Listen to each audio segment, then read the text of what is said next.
Yeah.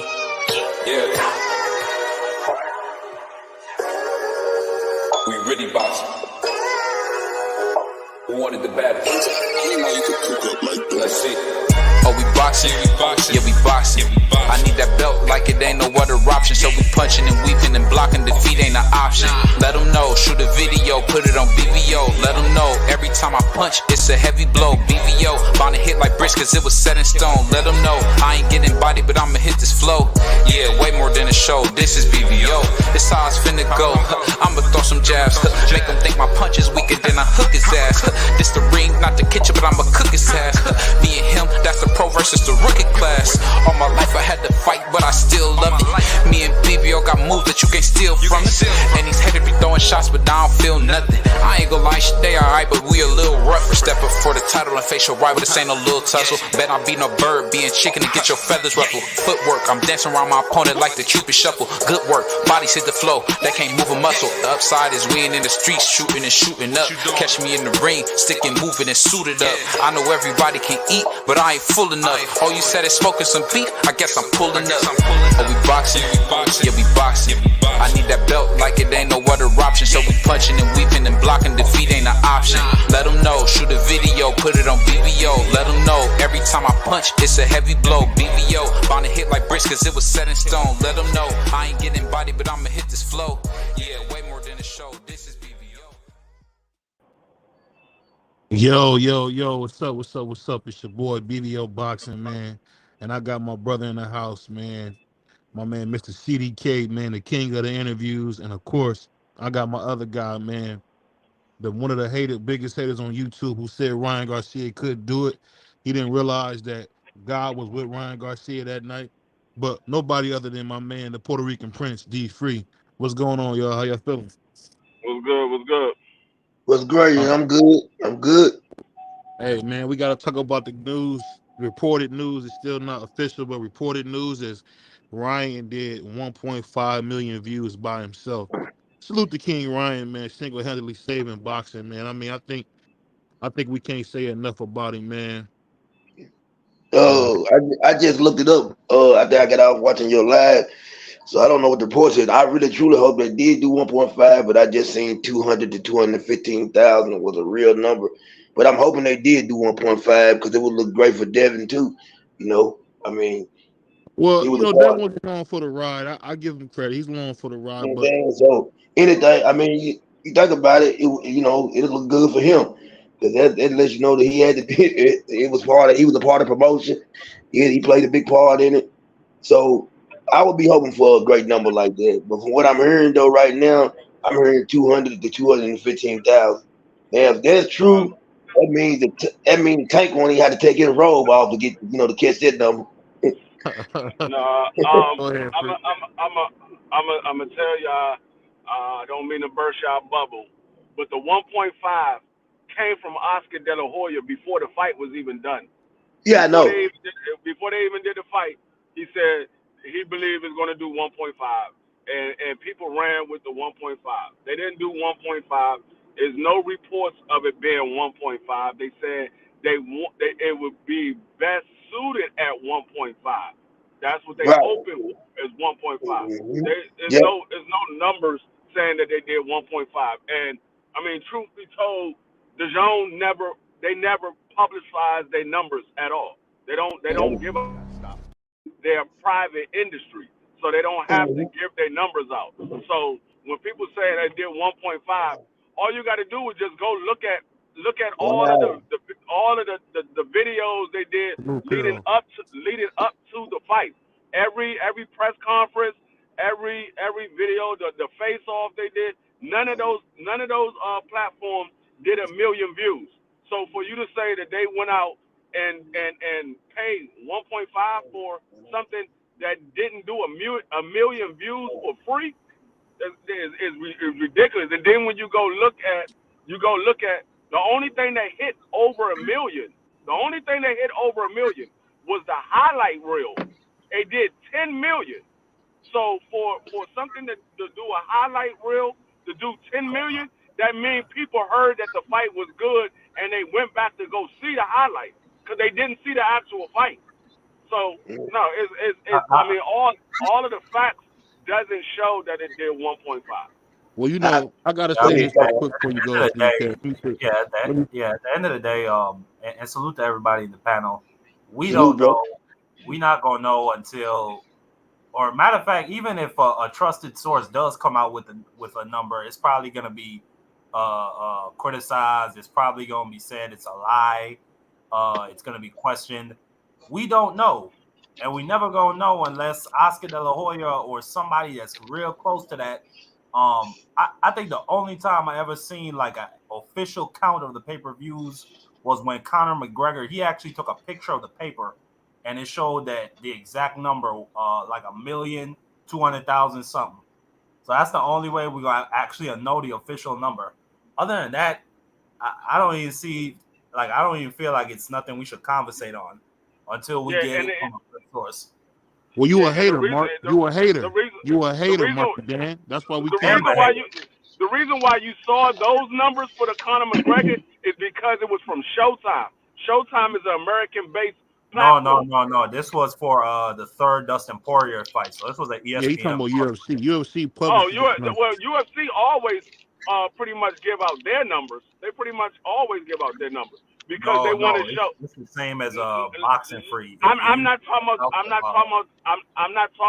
the actual numbers. They always give out what they the roundabout figure what they do because they want to give out that they're doing better than boxing. So UFC always put their numbers out like that.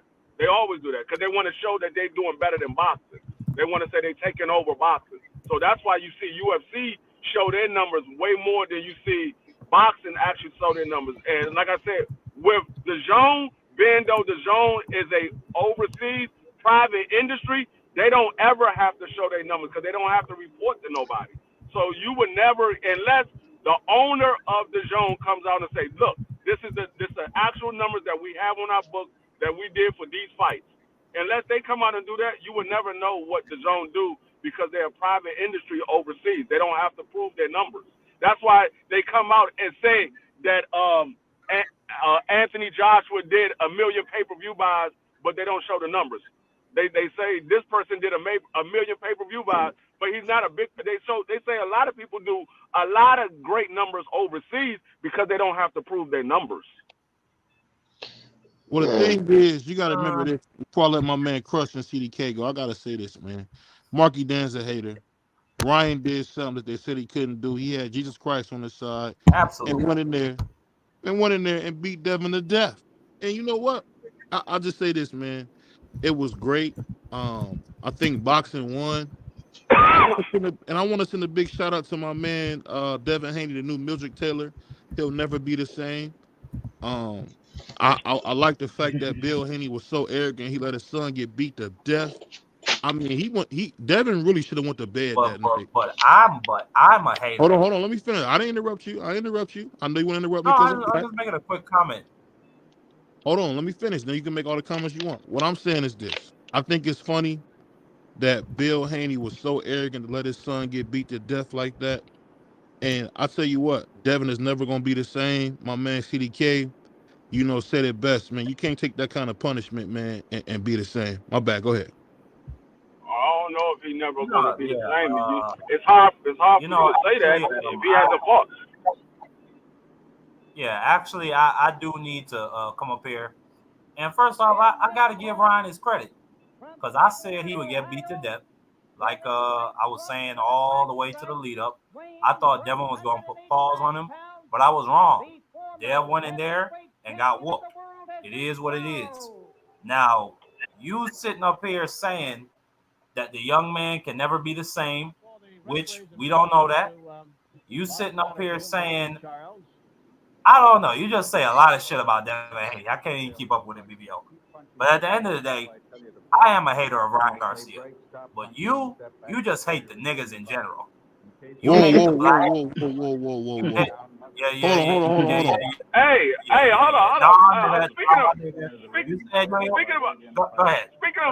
Speaking about numbers, I know BVO want to say they did 1.5. I mean, like I said, nobody knows the number. Those numbers never actually came out saying 1.5. Nobody can show me where it says 1.5. But speaking of the numbers, what was the live gate numbers? Forget the pay-per-view. That's something we can actually prove is the live gate. What was the live gate number? It's up in New York, so they suppose it's I think it's state law. They have to report it. So we're gonna get it from somewhere. I seen a number that was around 3 million. I don't know if that to be true. I don't want to say that's the truth, but I heard they made about 3 million at the gate. I think 3 million? Tank, do you realize that Tank Davis he broke the record at the Broadcast fighting Rolly? But yeah, no, I mean, that's what I was about to say. But Tank's record is 5 million, so. Yeah, that was the record for the Broadcast. 3 million is something to scoff at now? Separation. That's the record for the Broadcast. That's not Tank's record. I mean, Tank was the one that put it on. 3 million is something to scoff at now? No, because your live stream, you kept saying Tank who? That's what you kept saying. You kept saying Tank who? Who? The Tank did 5 million and broke the record at the Broadcast.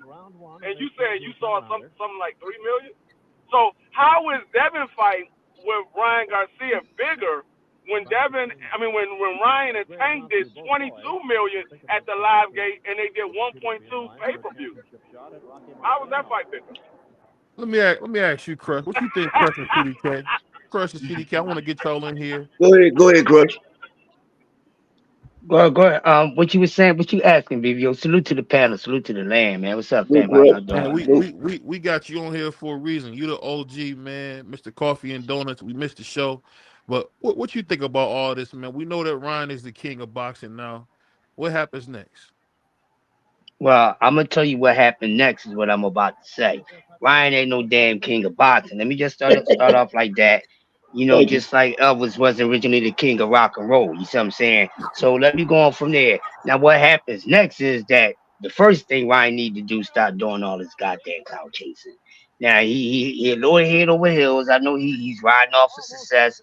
Might be having little sugar boogers right now. You know, he's off duty, but he's out. Yeah, he's out of his damn mind right now. He's all over the place calling people out from tic-tac-toe to three in a row, green, blue, yellow, orange, and purple. Like, stay in one place. He's being an extra sketch right now. Stay in the place, shake it clear, red clear, make it connect. Now, what he needs to do is figure out where he want to go and who he really wants to fight. Now, all this Tank rematch, get over it. Get over it. I don't want to hear that. But I think who he should fight, if you're going up to 147, he riding on his high horse, and you think he the king, you go hit your young little king up and tell old little buddy go up there and call Boots Ennis the hell out. Yeah. Tell him to go up there, maybe fight a Stanionis, or maybe you give him a lighter touch, but it sure be a dangerous fight for him. Let's see him go up there and beat up. If he can beat up Speedy Rashidi Ellis. So it's something he can go up there and do. But if he acting like he Alexander the Great and all this stuff that y'all saying about him, I don't see him as none of that for those who see him that way. Then I got something for him. You know, go up there and call out boot sitters. Don't be up there talking about some Errol Spence and all this nonsense. Now, you beat Dev. Tell him let's get it. Tell him let's get it. Boots been waiting for somebody to step into the goddamn pit. Nobody really wants to. They all whispering. They like the people under the stairs. If he beat Boots, they gonna make Ryan the king. Ryan ain't no king of my city. Ryan will be the king of Philly. Say what you want about Ryan, and I hate that dude. But he doesn't run from smoke. He fought Devin Haney and he fought Tech. He easily has better resumes than now, I'm not saying that real quick. I ain't saying he afraid of no damn smoke. I'm not saying that. But what I'm saying is, keep it going. Okay, don't lighten up, motherfucker. That's what I'm saying. Excuse my name. That'd be the only cuss word of the night. But keep it going. Don't lighten up. Be consistent. That's where I'm from. That's how you get the recognition and the respect that you want by being consistent, not up and down like inflation and all that. Keep it going. So you beat Dev, who's considered one of the baddest guys. Okay, you can't make that weight class no more, so there's no need for you to do but go to 147. You came in fight night, you weighed in at 147 in that age limit, in that weight limit. So go up there and fight the baddest cat up there that nobody don't want to fight. Let me see if you can beat him. That's all I'm saying. Then you get real respect for me. Then we can talk about greatness and all this other stuff. Dare to be great.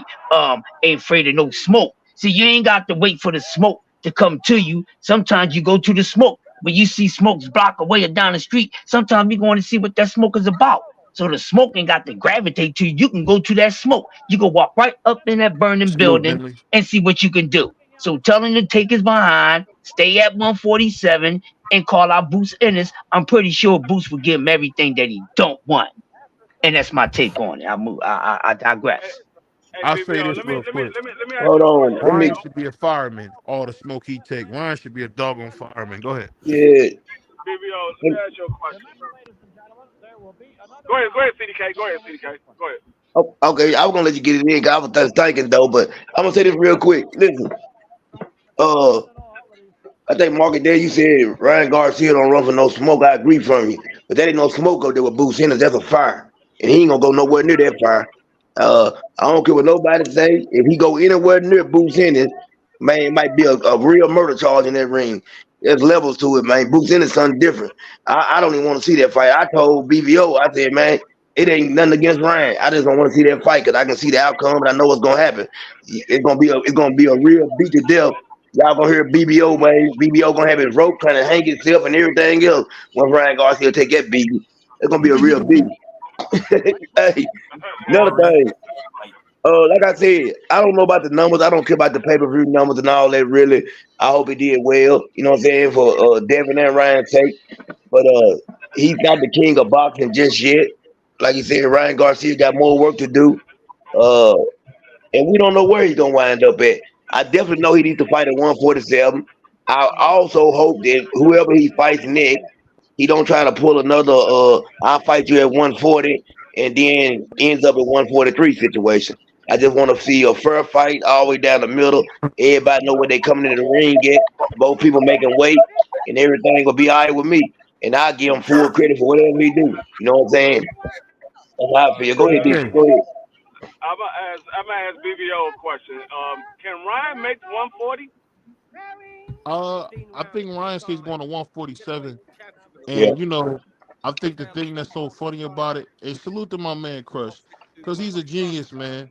When Ryan goes in there and stops Boots Ennis, he'll be the king of Philly. And Yeah. You think he go 147? Yeah, 147. You don't think he can make 140? Nope. He's too big, man. He's already a two-division champion. I'm glad you said that. So why the hell is he asking for a Tank Davis rematch? Tank Davis ain't fighting at 140.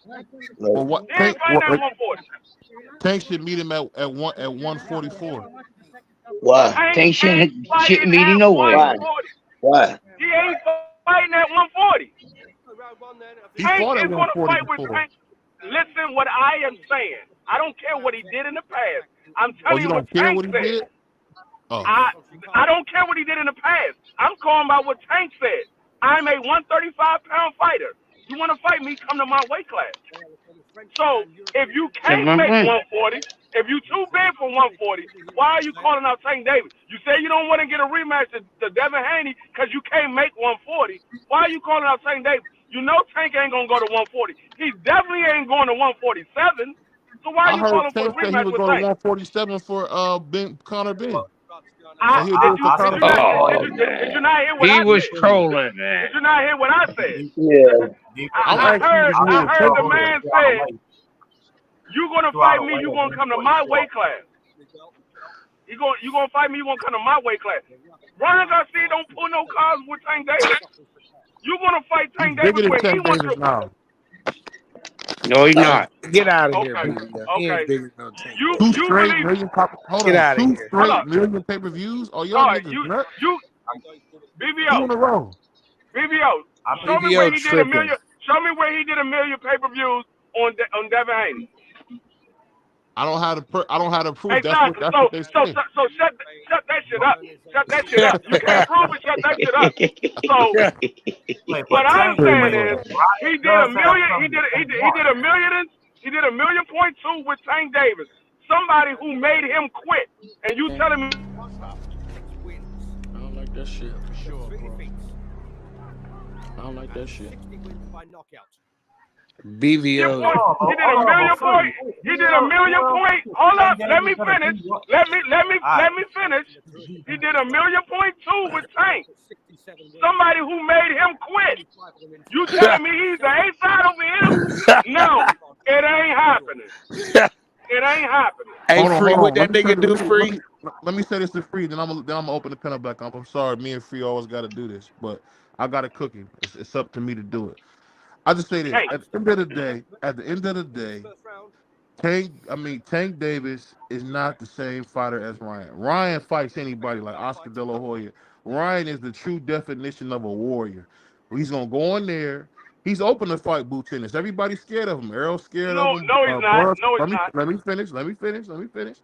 And at the end of the day, the man did 1.5, did 1.2 with Tank, carried the fight with Tank. Nobody even knew Tank like that till Ryan fought him. Then he goes in against a virtual nobody in Devin Haney. Nobody knows Devin Haney, and does 1.5 over 2 million. If Ryan Garcia was signed to Al Heyman, I guarantee you that fight would have did 2.5, 3 million. I guarantee you. If he was with a promoter like Al Heyman, it would have did at least 2-3 million. The only thing that's holding Ryan back is he's with Oscar De La Hoya, the greatest of them fighter, but he's a terrible promoter. Hey, BVO, you just be saying stuff. Hold on. I'm landing the Hold plane. up, CDK. Let me land the plane. I'm gonna land the plane. And what Ryan is, crash and burn that mother. Hold on. Ryan has more heart than your favorite fighter because Ryan ain't fight anybody.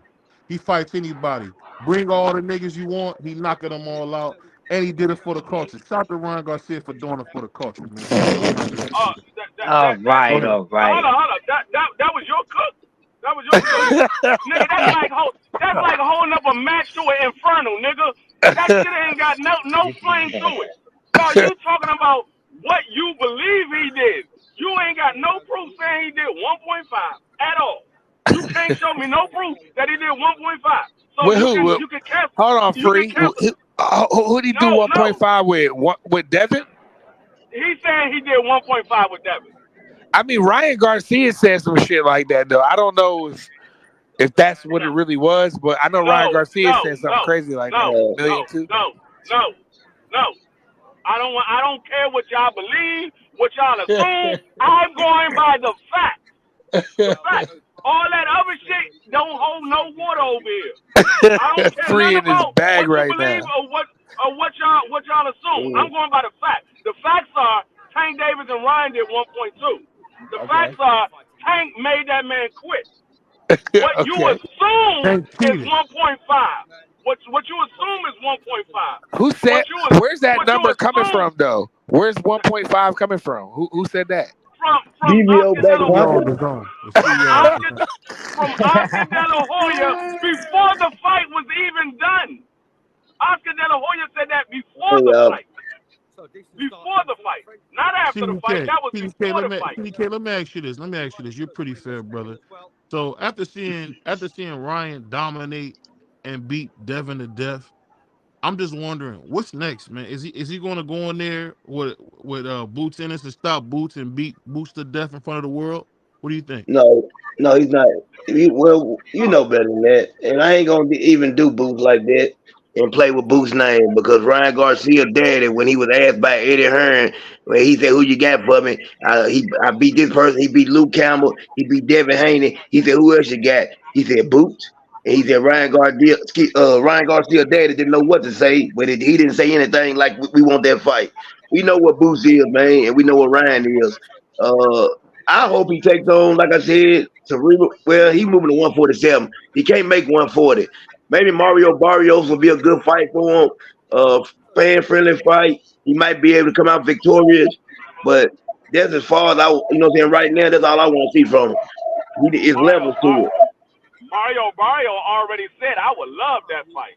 He said, I would love that fight. Mario Barrio already said that. And Ryan Garcia already shot down the Boots because they asked him after the fight, and they said, "You want to fight Boots?" He said, "No." They said, "You want a rematch?" He said, "No rematch." Yeah. No, that man, he called out everybody except for Boots. You don't want to fight Boots. That man Nah, he called out don't. 2 small guys, and he called out a mediocre guy, and he called out a guy that's at 154 pounds. Can He I ask you don't a want no question? Boots. Can I ask you a question, D Free, and the whole panel in general? I'm not familiar with this guy named Boots, man, but I'll say this. Ryan Garcia has fought three tough fights in a row.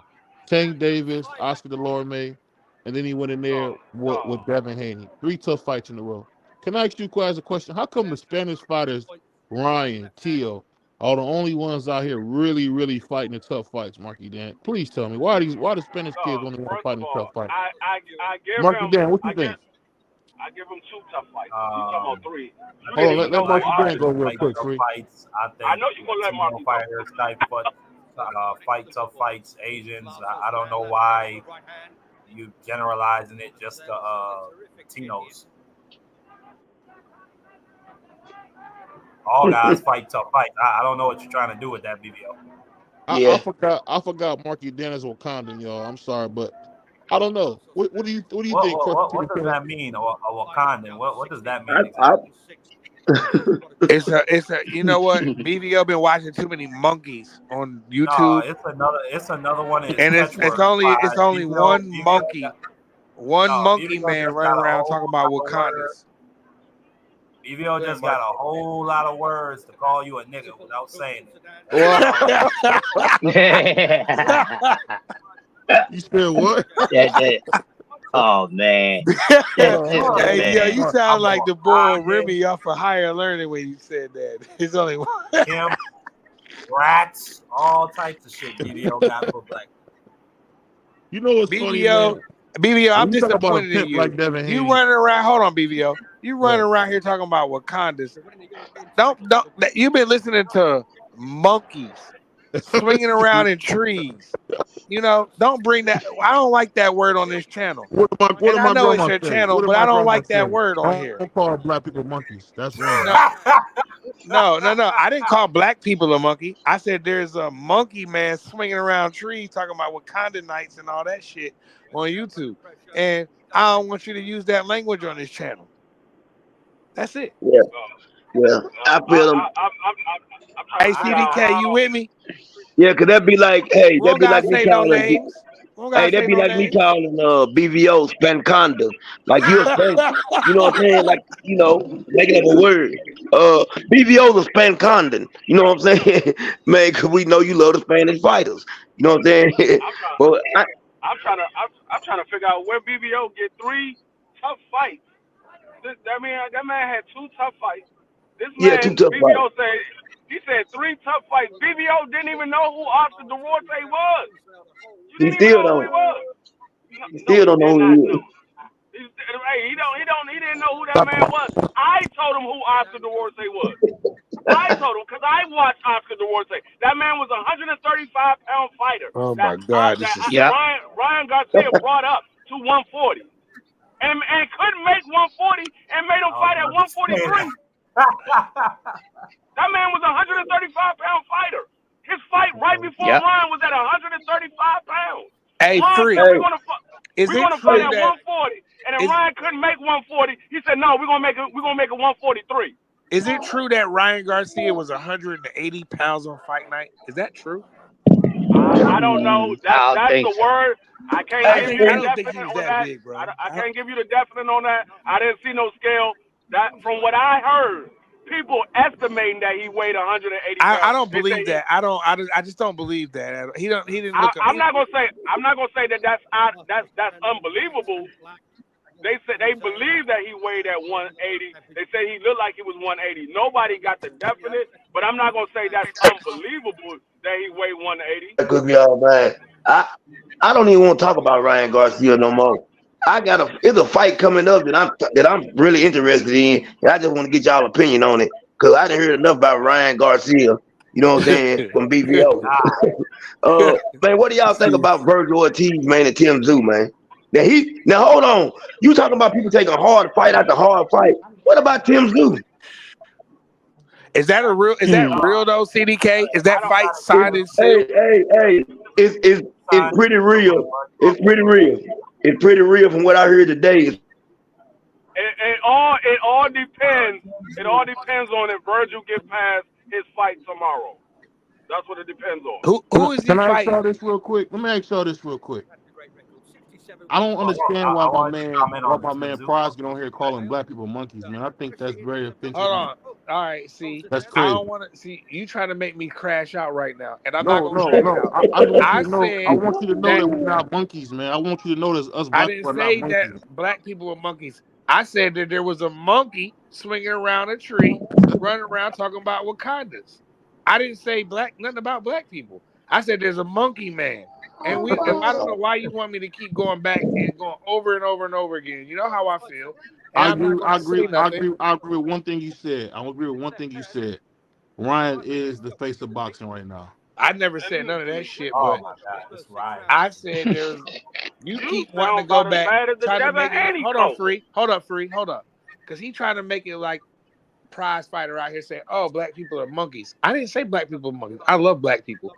Okay, you criticize me for rooting for only black fighters because I root for the fighters that's from America and they just happen to be black.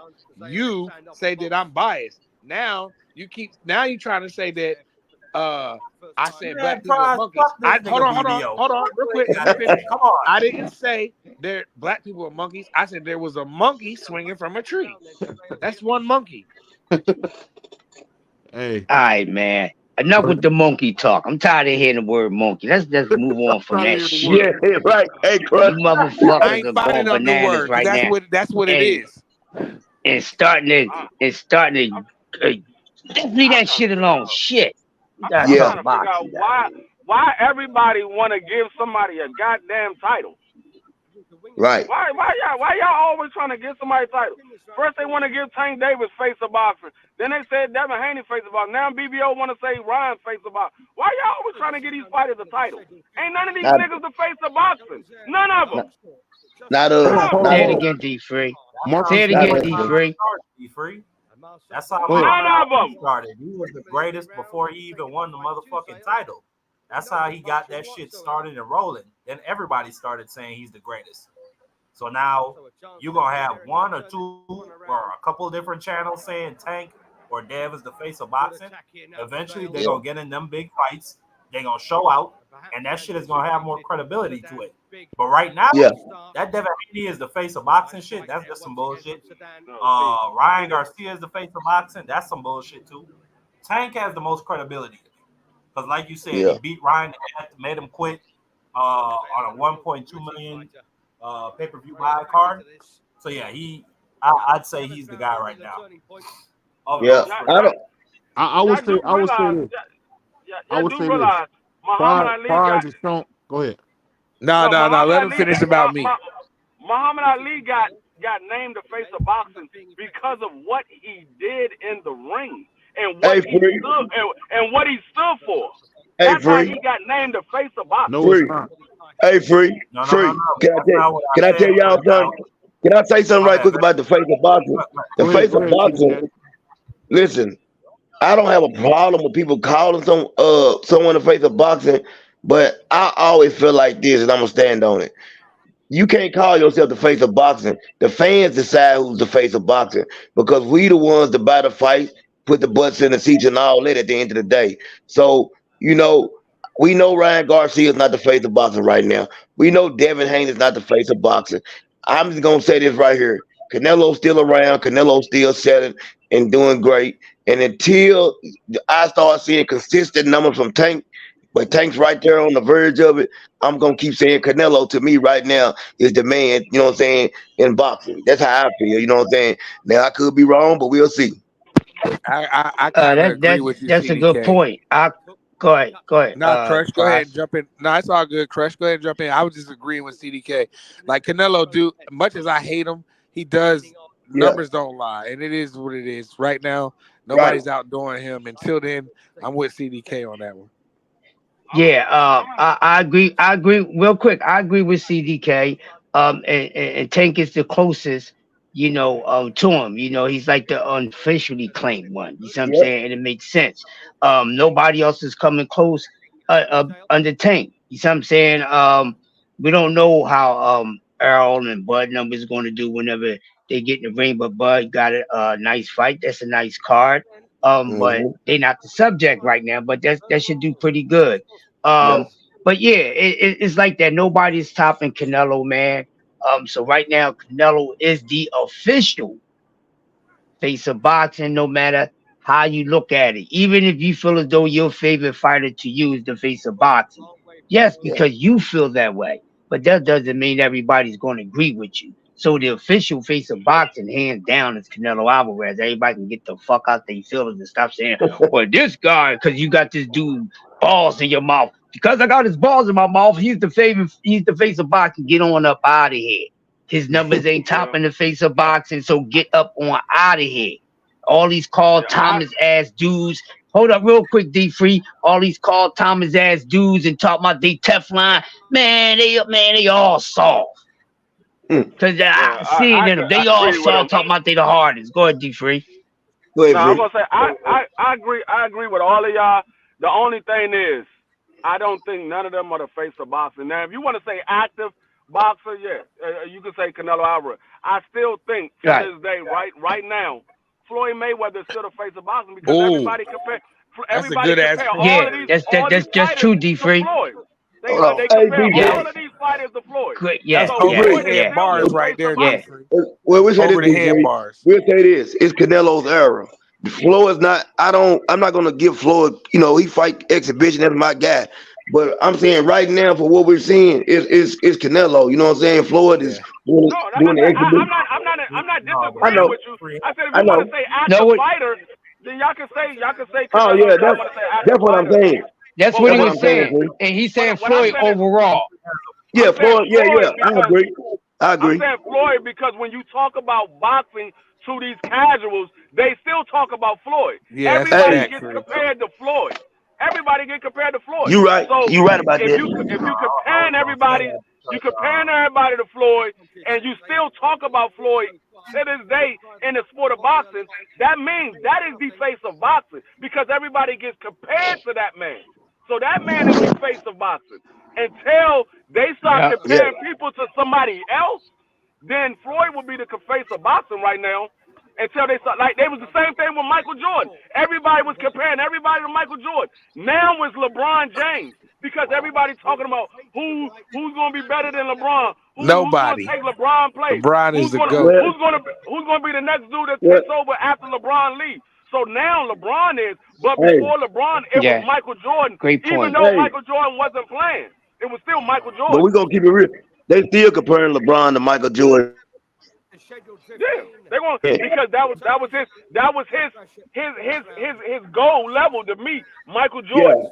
Yeah. Now everybody's trying to meet LeBron. So now LeBron is the face of basketball because everybody's trying to meet the goal of LeBron. And then D3 and Ant-Man is up next. Oh, let me Hey, what about this though? Why is Floyd? Can y'all tell me, man? Is it true or not that Floyd is stuck in Dubai because he didn't pay a bill? Is that a real story, CDK? I don't know. I don't know if it's a debt. I don't know if it's a debt, but he is stuck in Dubai. Why? Okay, they're saying, hey, D-Free, they're saying that he made a bet with someone over there that got a lot of, high rank of whatever over there, and he didn't pay the bet. His son paid it that he can pay, but for whatever reason, it hasn't been paid, and they're not letting him leave the country. Now, I don't know if it's true or not. That might be true because Tank Davis came out and said it. Okay. Tank Davis came out and said, hey, what's up with that? Floyd, hey, Free, why is it every time that it seemed like when Tank got a fight, him and Floyd in the beginning got like an issue with each other? Why they do that? I don't know. But have you noticed that pattern? And that's anybody on this whole panel. Have y'all noticed that pattern or not? Is it just me? No, it's a pattern. It's very evident. I'm gonna go back to the first, very obvious. I'm gonna go back to the first question. Tank Davis came out and said Floyd is stuck over there because he still owe money. So it very well could be true. And he said if I'm lying about it, tell Floyd to go live now. So it very well could be true. I just don't know how true it is. I mean, it very well could be true. Tank Davis is closer to Floyd than any of us are. So Joe Live. if Tank Davis saying it, it might be true. Quarter. But I think Floyd can pay it. I think it might be a hold on the money because it's such a high amount. So that Yeah, yeah. when you paying a certain amount, you can't just take that type of money out and you got to transfer it over. So it just might be a hold up on the transfer. Because I mean, Floyd got the money. It ain't like he ain't got the money. He ain't gonna place a bet with the money he ain't got. Floyd better stop playing with them damn. That's another country that a lot of them, pardon me, a lot of them rules over here don't apply over there, bro. That's why you know when you go to the fights out there, ain't none of that smoking and drinking and all that. Ain't none of that at the fight. You ain't gonna buy no Coronas. Nope. No. You're not gonna smoke your Dutch. No You're not Corona. doing that. You're not smoking no backwoods. Y'all chalk it up. Be sober. You're not having no vapes.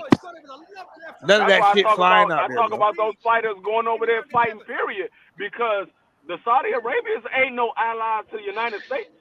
We got issues. We got smoke with them right now. Yeah. So that's why that's the shit I'm talking about. When they started hey, look though. Hey, but though free though. For real. Shout out to the Turkey Al Sheik, the boy though. Like he number one now, dog. The nigga coming to LA, they grinding him up. We don't want the fights over there. What he do? He pulling up in LA right now, bro. So man, I'm okay with him cutting these checks to Terrence. I want Terrence to be worth $1 billion. I want all the brothers to get paid. But man, people try to say, "Oh, he bad for boxing. He bad for boxing." No, he's not, because his ass is in LA right now. He coming to LA with a crazy card. A crazy card. Real quick, and we talked about this probably a week or two ago, and we covered so much, man. And we were saying if he really wanna do any justice, then bring your money over here. Yeah, and that's where he at. He's been listening. Somebody told him something, and bring your ass over here because everything is over here. So invest your money over here. Don't be investing your money over there and then take it from over here because the fans can't get there. Just like we can't be comfortable. We can't do none of that shit. Yeah. Is you crazy? Common sense, bro. You know what, Crush? And you're right. I think he was learning. You know, he jumped in the fight game. I feel like he was learning at the beginning, but now he got a grasp for it, and he gonna make a lot of moves. I believe. I think it's more so that it was a challenge to him that people said that he wasn't having shows over here in America. That's why he's doing. I don't think it's more he cares about investing in over here. It's just he wants to prove he can do some shit because he got the money to do it. I agree. Individuals and but that's still gonna fall in place with what I said. You know what I'm saying? So what I said falls in place with that because that's part of the outcome. So that's great, and I like the fact that he's coming over here doing it, and he's telling everybody, "Oh, y'all think I'm bluffing? Okay, well, I'm coming to y'all soil, and I'm gonna show y'all I'm not bluffing. Cool. We wanted you to come here anyway. We ain't want to send our fighters over there. Cool, no problems. I have no problem with it. Now and speaking on this dude, hey man, he can come over here and he can take over the promotional game, dog. Oh yeah, he can. He gonna pick that paper up, and he don't mind the matchups. I think that's the move. So we might see a shift in who's gonna be the new head of this promotion. We know Pamper Bob is old as ancient fossils. We getting tired of him. We don't know who he gonna pass that on to real quick. You're right, bro. You're right. Match Ribbon, the zone, and the rest of them ain't no fucking threat. And we always talking about what they should be doing. You see what I'm saying? Okay, they just added a couple more guys onto the roster, but it still ain't enough. It still ain't enough. So now we got a guy who's willing to throw his money out there because he got it. That shit is longer than the railroad line that go across the world. I mean, from one side to the other. So why not bring it here? And this is the way. I'm gonna be the Don King without being nasty. I'm gonna give y'all all so y'all can't refuse. I got y'all. If they ain't got y'all, they ain't got y'all. I got y'all. You think that nobody gonna say, man, fuck y'all, I'm going over here. Hey, and then the day managers, go get some of that money. Hey, let me ask y'all know what I'm saying? So it's a perfect move. Go ahead, I'm done. Go ahead, y'all got it. I'm cool. Let me ask y'all another question. I was thinking about this earlier because I've heard people talking about it. And you know, Floyd had, I think what his name, Richardson Hitchens. He had Jaleel Hackett, and Tank Davis and the other fighters, Badu Jack, all these fighters, right? Now he has Cromell Moten, which seems to be the new guy on the block, last one left. But what is going on? Because people are saying, like, why hasn't Floyd invested in boxing, or why is people leaving his promotional company? And I'm not making no assumption. I'm asking y'all because y'all all, I feel like y'all all boxing experts. So what do y'all think is going on? Why are these fighters leaving Floyd Mayweather? It started from a while ago, real quick. It started from a while ago. Let me just open everybody up and y'all can follow in. It started from a while ago. You gotta remember, Floyd had one of the most far as he had a lot of guys in the stable when he Right. first came out. What happened was a lot of those guys wasn't really ready at the time, but he felt as though he need his name pumping and everything. So he started throwing guys out there. He fast tracked a few guys. A lot of those guys were not successful. Then on the top that Floyd is Floyd, and he might have said some things that didn't rub the right way with a lot of guys. So a lot of them got turned away from that, and he was a bad he was a bad manager. He didn't protect his fighters. He look at the guys he was throwing them out there too early. They was getting their head beat to a damn pulp. So then most of those guys he came out losing. He didn't even have a lot of winners. And then what could have replaced those guys was the guys that none of these guys is winning right now. We already know who they are, and I always call them the big three. And that's Tank, Shakur, and Dev. So we all thought that all these guys would be up under the banner. Tank was there, but he's not there no longer. Shakur is over there with Top Rank. Devin went off. So he dropped the ball, and everybody's like, you know what? This dude could have had one of the baddest promotional umbrellas ever with a lot of good talents that he had, but he didn't manage the right way. He didn't give a fuck. He treated those fighters and threw them into the ring like it's doghouse at the fucking gym, man. And that's what happened. And a lot of guys felt as though other guys was getting a shot when they should have been getting a shot. Just like Hackett left. So a lot of bad management, too much of Floyd caring about himself. And that's why people ain't fucking with him like that. Hopefully he don't drop the ball with young Cromell Moten. You're right. No, you're absolutely right. And with Floyd, I just think at this point in his life, he knows that boxing is not really a productive business, or it's not a smart investment to really put your money in. So that's why you see him really mostly with real estate. He got skyscrapers and strip clubs and chicken joints and gas stations. That's where the money is. He knows that any one of these fighters could lose and fuck up his money any day of the motherfucking week or any day of the month or whatever. But yeah, I think with Cromell, I don't know. I think he's with the right. I do think Floyd will.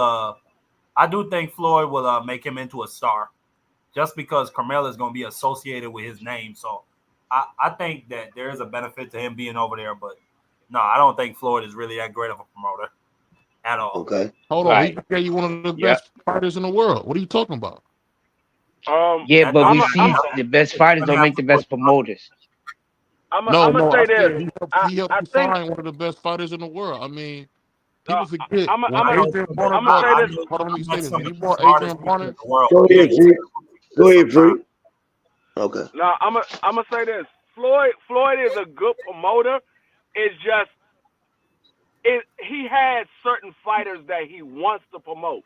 If you're not one of the fighters that he wants to promote, he's not going to promote you. Now Floyd is a hell of a promoter. I mean, he promoted Tank all the way up to being some people call him as the face of boxing. He's a pay-per-view star. So he can promote you, but it depends on if Floyd wants to promote you. If he doesn't want to promote you, he's not going to promote you. We see he had Rolly. He didn't do nothing with Rolly. He never promoted Rolly. He had what's the name? Jack. Badu Jack. He never Badu Jack. He never really promoted Badu Jack. Most people didn't even know that Floyd was promoting Badu Jack. It wasn't until somebody said, I think it was Mickey Bates said something about it. Most people didn't even know that he was promoting Badu Jack. So it all depends on who Floyd wants to promote. He has certain fighters that he likes to promote, and those were the ones that he will promote. if he don't want to promote you, he's not going to put you on a pay-per-view card. He's not going to give you the exposure. He's going to pretty much let you build yourself. Now, once you build yourself into a star, he might sit there and start putting you out there in the spotlight.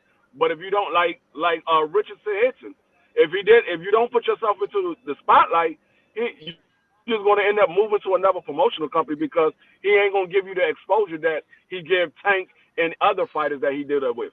So it all depends on who he wants to promote. Let me slide this in. Let me slide this into that for y'all. Now, when him and Bill Haney was talking, I don't know if y'all caught it, when Bill Haney said, well, my son didn't sign with you because he wanted to be his own boss, but he didn't want no monthly pay. So I was listening and I caught that right there about the monthly pay. You know what I'm saying? I guess the way he pays his fighters or whatever. So I'm just adding that into the mix of, you know, things. And Badu Jack, like you said, he didn't get promoted there, you know what I'm saying, as well as he should have. But what do y'all think about that? The monthly pay, y'all think that might have had something to do with it as well? I mean, that's Hell all yeah. about what you sign your contract for. If you sign a contract to pay him a monthly fee, that's on you. Right, that's what I'm saying. But I mean, like I said, that's all on what you sign your contract. You don't have to. You can say, hey, I want you to be my promoter, but I'm not signing this. You got to come with another contract. I'm not paying you a monthly fee. I pay you the same fee I pay for the fight. If you don't want that, then I'll go with somebody else. So that's on the fighter. If the fighter chooses to sign that contract to pay a monthly fee, that's on the fighter. That's not a bad deal that Floyd giving him. That's what he put in the contract. It's up to you to have a lawyer and read that contract and say, okay, no, I'm not signing this contract. Oh, no, you got a monthly fee, and no, I'm only going to pay you when you find me the fights and you promote that fight. I'll pay you for that. The charges for being a promoter. I'm not paying you a monthly fee. So yeah, I'm not gonna say that Floyd was bad in doing that because everybody try to find a way to get extra money some kind of way. They put in the contract. If you don't read the contract, then it's on you. But if you read the contract, you say, oh no, I'm not signing this. We gotta draw up another contract. This is not what I'm signing for. Right. BVO, what you think about it? Is he gone? I think he's asleep. Oh, and Free, you know what though? Talking about Rolly, I'm gonna say this, man. Rolly actually had has had a pretty good career considering the fact that his skills is limited. And the one thing that he did do for Rolly, I mean, even though it was Javante Tank Davis, Rolly got a tank fight. Rolly has been able to make some money. You know what I'm saying? Rolly made a little money. And CDK, and you know what? Rolly is needed too. He's a character in the game. He's a character. My bad, Mark. Go ahead, Mark.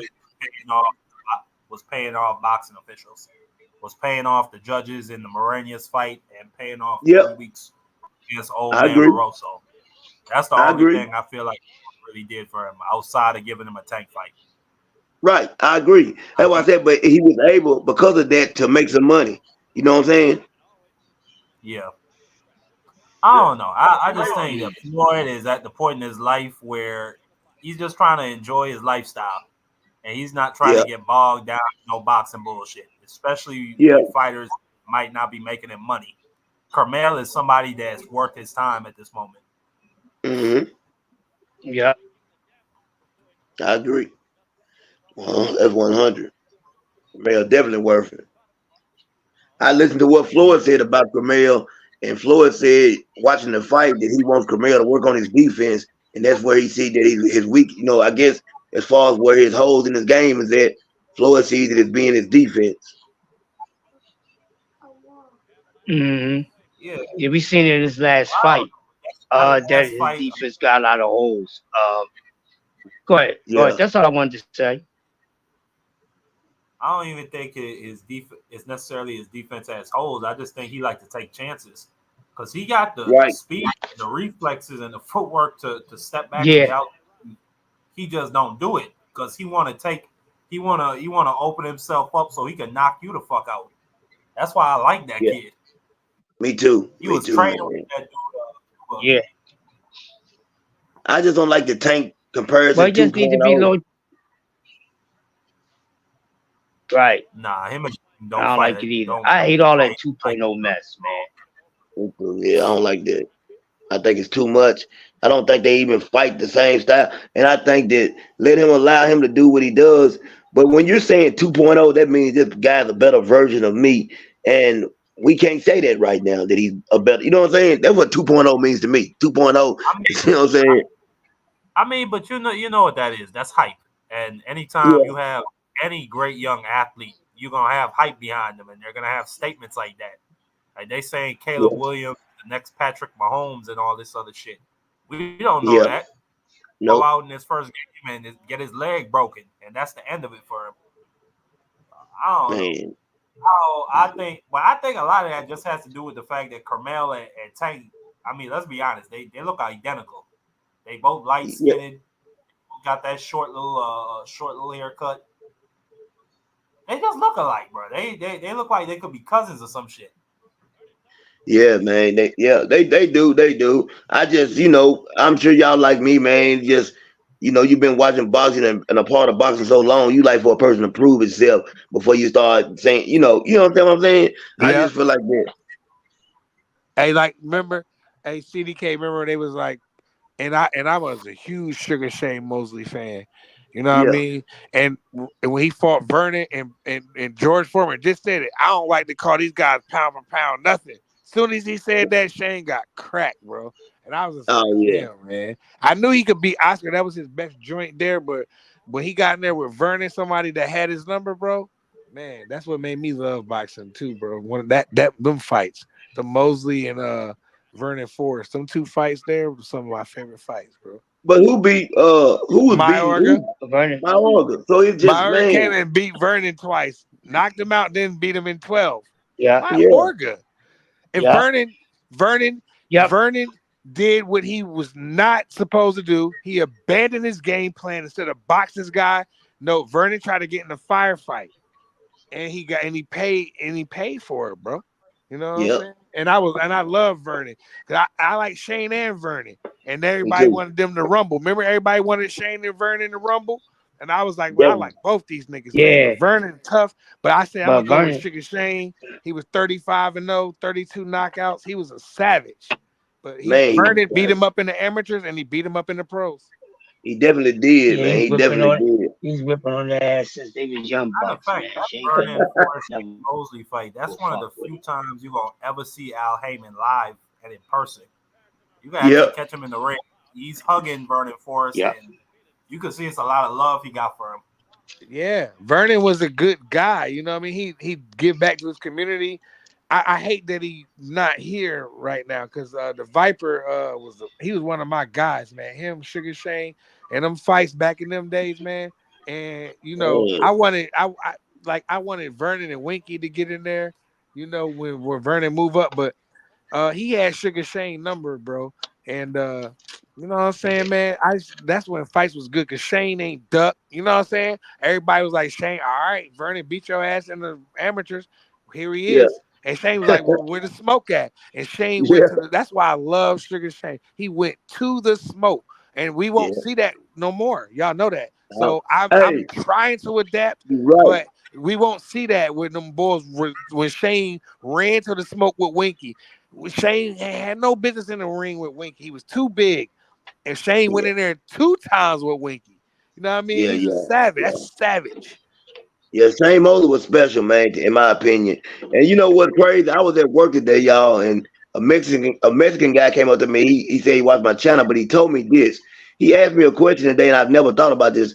He said, "Do you think Salvador Sanchez is, where do you rank him? Oh, do you think he's a better fighter than Chavez?" That's the question he asked me. Oh, I told him I never thought about that. that's Salvador. a good one. Salvador I was a think so. bad man, man. Salvador was bad. He was more. I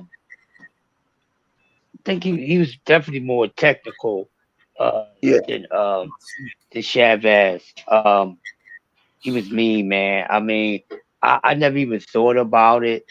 But for it to come to light, I mean, that's. I'm not going. It's kind of hard because Chavez is a bad dude. But then yeah, when you really pull the layers off the back, when you pull the layers down, people, you gotta look at it. Chavez whipped a lot of ass. A lot of this shit was very light work. But that don't take away the fact that he did beat a lot of top guys. Now Sanchez probably fought more tougher guys. You see what I'm saying? In the Yeah. early stage of their careers. So with that being said, I give Sanchez the slight edge just for those two reasons. But Chavez, Yeah. respectfully, is not far behind him. Just right there. Just Well, Yeah, you, he just a hair or two. yeah. I Salvador give Salvador to give him Salvador Sanchez. he didn't fight that long, so he Yeah. has a small That too. sample That size. too. But if you go and just look at the opponents at the time he was fighting and the opponents that Chavez was fighting at the time that Salvador was fighting, and you Right. compare those opponents, and then you compare Yeah. the fighting style. Salvador was more of a slick boxer, and Mm-hmm.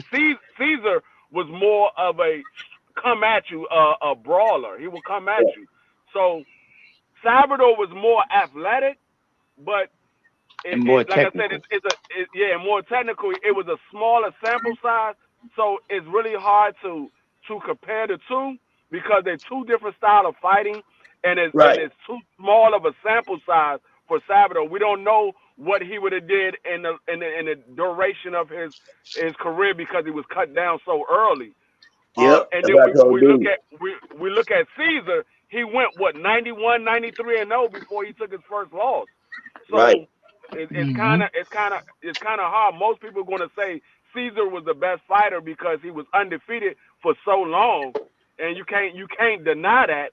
But if you look at the boxing style and you look at the type of fighters that they fought at the time, you could say Salvador had a better opponents at the time that he was fighting than Right. Caesar did at Yeah. that Yeah. time. So But I yeah, mean, both of them was good. But neither. They ain't duck, man. That's what I like about them boys, man. They ain't duck. Yeah. Now these young boys, they duck. No. Even the new Mexican fighters, they duck. Like Yeah. Yeah. Marquez, Juan Yeah. Manuel. To me, Juan Manuel Marquez was the last of them niggas, bro. Them Yeah. Mexicans that was Yeah. dogs. Yeah. You know what I'm Man, saying? for He was the real. last, literally. Marquez was to me. He was the one, like, cause his counter punching abilities, his ability to can take a punch. Marquez wasn't your average Mexican, but he would get in a Right. firefight with you, like, cause he is Mexican, and he's my favorite. Juan Manuel Marquez, win, lose or draw, is my personal favorite Mexican of all time, and I will put him against any one of y'all dogs, pound for Hey, pound. The that's what's Shark up, man. Marquez, Was What's that up? nigga came out hey, you like know what? Drago, Mm-hmm. and he knocked Salvador y'all Sanchez. ass out. I'm gonna tell you something about Salvador Sanchez. If you Lord. go back and look at Salvador Sanchez, and go back and look at the old Manny Pacquiao, they fought a similar style.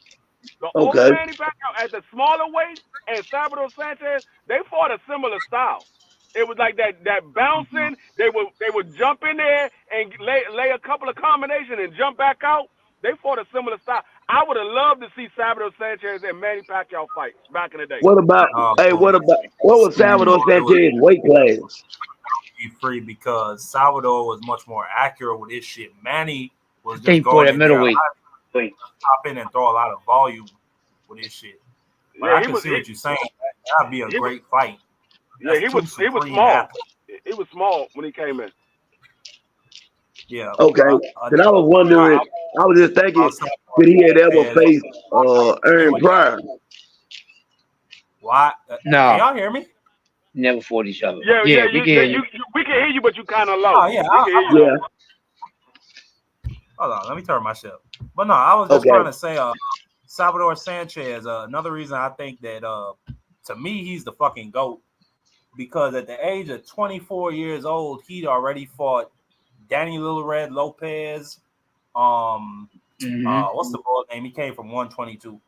I can't think of him right now, but Danny Little Red Lopez, Zuma Nelson, who went on to have an all-great career at 130. Dog. Yeah. Mm-hmm. Bro, what's the boy? Camacho something. Hector Camacho?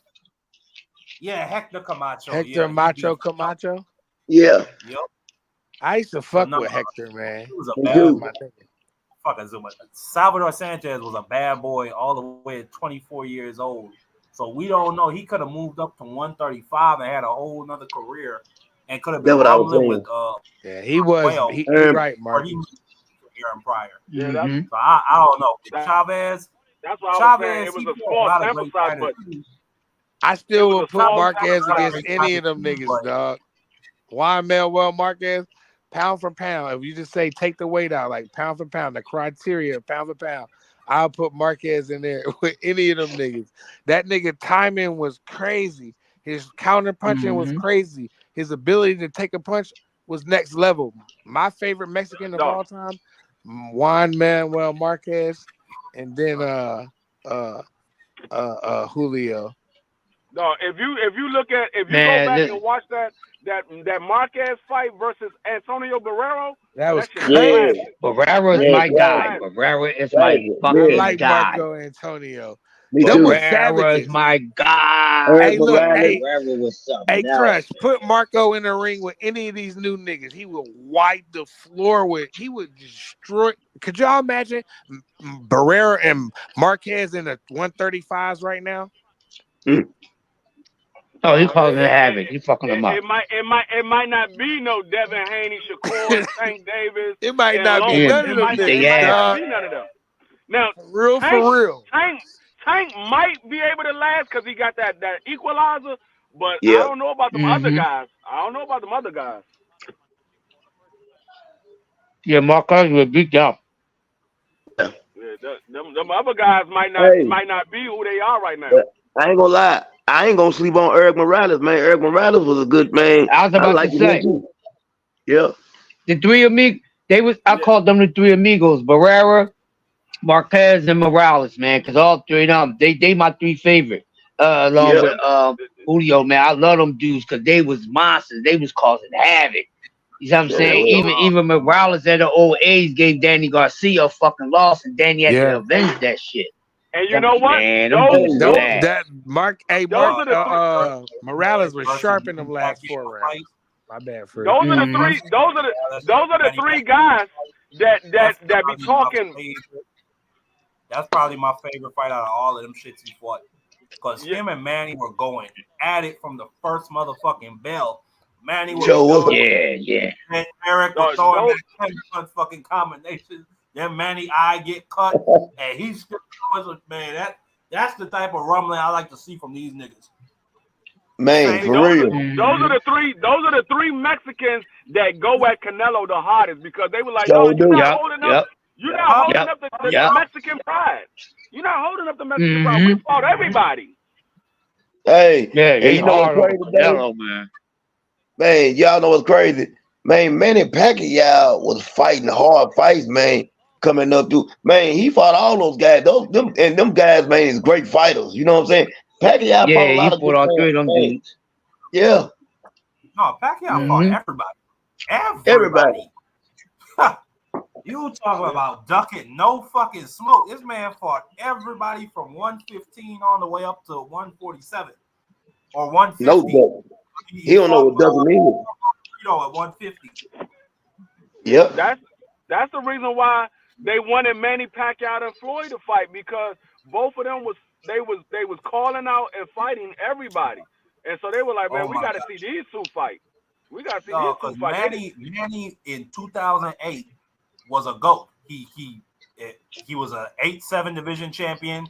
Then you had Floyd. Everybody's saying he's the greatest talent we've ever seen. He's a 5 division champion. He has all the accolades. They're both accomplished. They're both at their peaks. The fight should have happened back in 2008, 2009, bro. That shit should have not waited till 2015, bro. That's an absolute travesty. Yeah. And you know what's crazy? What people make a mistake in when they, especially somebody that don't understand what they're saying about what we're saying right now, that fight should have been happening. They'd be like, Manny was older. I said, man, Manny was in wars. You know what I'm saying? Manny was in a lot of wars. So what they failed to realize is Floyd was 2 years older than Manny. Yeah, they know that. That's what they were saying. They're saying that it don't make sense for people to act like, you know what I'm saying, the fight should have happened sooner. And I'm trying to tell them that, listen, the reason people say that is because man was in real wars. He, you know what I'm saying, as far as age, man, you know, think about who that dude fought. That dude, man, had some battles, getting knocked out by Marquez. You know what I'm saying? He went through some real wars. See, the difference is at 38 years old, I don't think Floyd was at his best, and at 36, I don't think Manny was at his best. Like what I'm saying is, in 2008, they were at their peaks. That's why we could have got the best product in the ring, no matter what. But the difference is with Manny and Floyd, when we wanted that in 2008, those guys had already fought like 30-something fights. Now the young guys now, they just now hitting 30 fights. So everybody's talking about, and some of them don't even have 20 fights yet. Facts. So they talking about, hey, we want these fights now. These guys haven't even shown you what they are yet. They ain't fought nobody. What you are. So y'all asking for these fights, and it's understandable because y'all believe that these dudes are the dudes. That's fine. But when these fights doesn't happen, you got to remember they still trying to build those fighters. That's why I keep saying y'all trying to get these young guys into these fights now, and then you have nothing to look forward to in the future. Yeah, and then by then D-Free, the new niggas will be up next. But let's keep it real, though, now. Let's keep it real.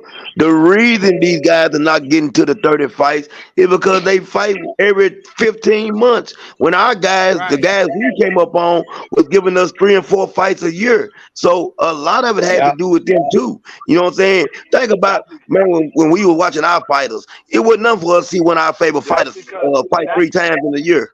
Roy, especially Roy and them niggas. I'm gonna tell you what it is. Every 2 or 3 months they was fighting, man. Rumbling. I'm gonna tell you what it is. It's the fans. I'm telling you, it's the fans that's ruining them because the fans are paying so much money for these fights, and you putting them on a status where they only have to fight once a year. Because before Tank Davis became that champion, Tank Davis was fighting 4 or 5 times a year. He was fighting 4 or 5 times a year before he got put as that pay-per-view That's when they could afford cheap labor. The services are not cheap anymore, D-Free. D-Free. It's not like back in the day where a dude could be cool taking a paycheck fighting off of TV. Now, if you want more money, you have to be on TV, and you're not gonna get a date. You're not gonna get 3 dates a year. That's just a fact in this land. They're gonna give you maybe 2 dates. If you unless what I'm saying is you can get 4 or 5 fights a year. Every fight don't have to be on TV. The big fights can be on TV, or you can be on the undercard. You don't have to have every fight on TV. Everybody want to have these fights on TV because nobody want to go to the venue and watch these fights. They want to sit at home and watch them on TV, and they want to watch it for free.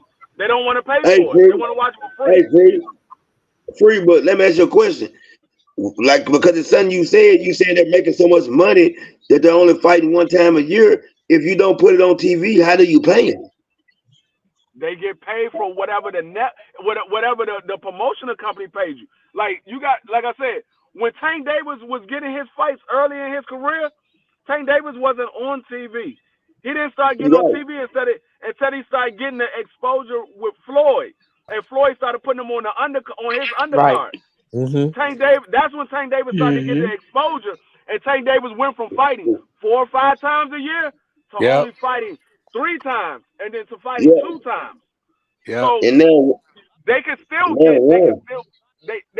get paid. So we're looking at all these fighters as superstars. They're not all superstars. They got to build up to be superstars. I know they ain't. Sugar Ray Leonard and them wasn't no superstars until they became a superstar. Them guys, they wasn't fighting. They wasn't getting paid millions of dollars every single fight until they became superstars. They became household names. Then they was getting those pay-per-view. I mean, well, not pay-per-view at that time, but they was getting those big TV deals. When they was getting, that's when they was getting those. CBS. Floyd Mayweather was getting paid chump change until he became a superstar. Then Floyd started getting paid. Hey, Free, guess what? Yeah. That's the problem. That's the problem these days. They all treat them like everybody's getting treated like a superstar. And they Exactly. not. Hey, Exactly. CDK, let me ask Yeah. you this real quick, bro. I know y'all seen the news. All y'all brothers seen the news. How do y'all feel about this Earl Spence and Derek James thing? Because you know what, and people might call me biased, and I'm gonna let y'all go. I just want to ask the question. I'm gonna say my little piece, and I'm gonna let y'all cook. This is how I feel about it. They had an agreement, right? That he gets 10% of Earl's purse, right? Yeah. Earl said that when he made $2,500, he gave Derek James the 10% of that. And it's been like that ever since, and he's never complained. Now, Derek James realized how much money that he made from Terrence Crawford fight, that he feels like he's entitled to $5 million. And I was like, you know what? Okay, maybe Derek James does have a little case in argument. He might do. But can any of y'all brothers, and I know CDK and D Free, because we a little bit older than the rest of them, can y'all please tell me when the fuck did a trainer get ever paid $5 million fucking dollars? And I'm gonna Hey, mute my you know mic. what? Hey, let me say this right quick, cause I seen this today, and it's crazy, man. Cause it's just I just hate they going through that, man. Cause I like both guys, but what I seen was, and this is what's coming out and being reported, and they said that Derek James got the text message, and if he do, then I'm gonna say Earl Smith my guy. But he's wrong, and the reason I'm saying he's wrong because Earl Smith got a guaranteed purse for what they're saying of $25 million. What Derek James is asking for is his percentage of that. In the text message, it said, "Hey man, you gave me $350,000. You know, 10% of $25 million is what, y'all? Can y'all hear me? No. No. Yeah. 10% of 25 is 2.5. Okay. So what Derek James is saying, he don't care about he's not asking for no money for the pay-per-views or what happened after that. He wants, if your guaranteed purse was $25 million, That he's saying wasn't his you owe. guaranteed purse though. Okay, I'm saying this what listen, Earl's this what I mean. guaranteed purse was $2.5 No, million. listen. He I cut the know. 10% out of that. I know the whole deal. I know the whole deal. Free. The whole deal is this is what happened. Earl Spence and Derek James at the very beginning when he started becoming Earl Spence trainer, they Yeah. never signed a contract. It was a verbal agreement between the two, and it was always Earl would give Derek James 2% of the fighter's bout of what he Okay. got for the bout. It has nothing to do with pay-per-view or none of that. It's whatever he Right. got for the bout. He got 10% of that. So when Earl Spence had this fight with Terrence Crawford, Right. Earl Spence paid Derek James $350,000 for that fight, Okay. which was 10% of the bout. What Okay. happened was if you read the lawsuit, They keep what going up. the lawyer printed up, the lawsuit that the lawyer printed up, it seemed like Derek James heard that Earl Spence got $25 million for the fight. But Okay. that was after the pay-per-views came in. They don't even Oh. know they don't even know what Earl Spence got. They It's don't not know what they none. say. It's not none of his business. He No, got it What ain't. Earl. I'm saying is no, but hold up. Hey, It doesn't matter. It that doesn't boy matter crazy. if that's what he got or not.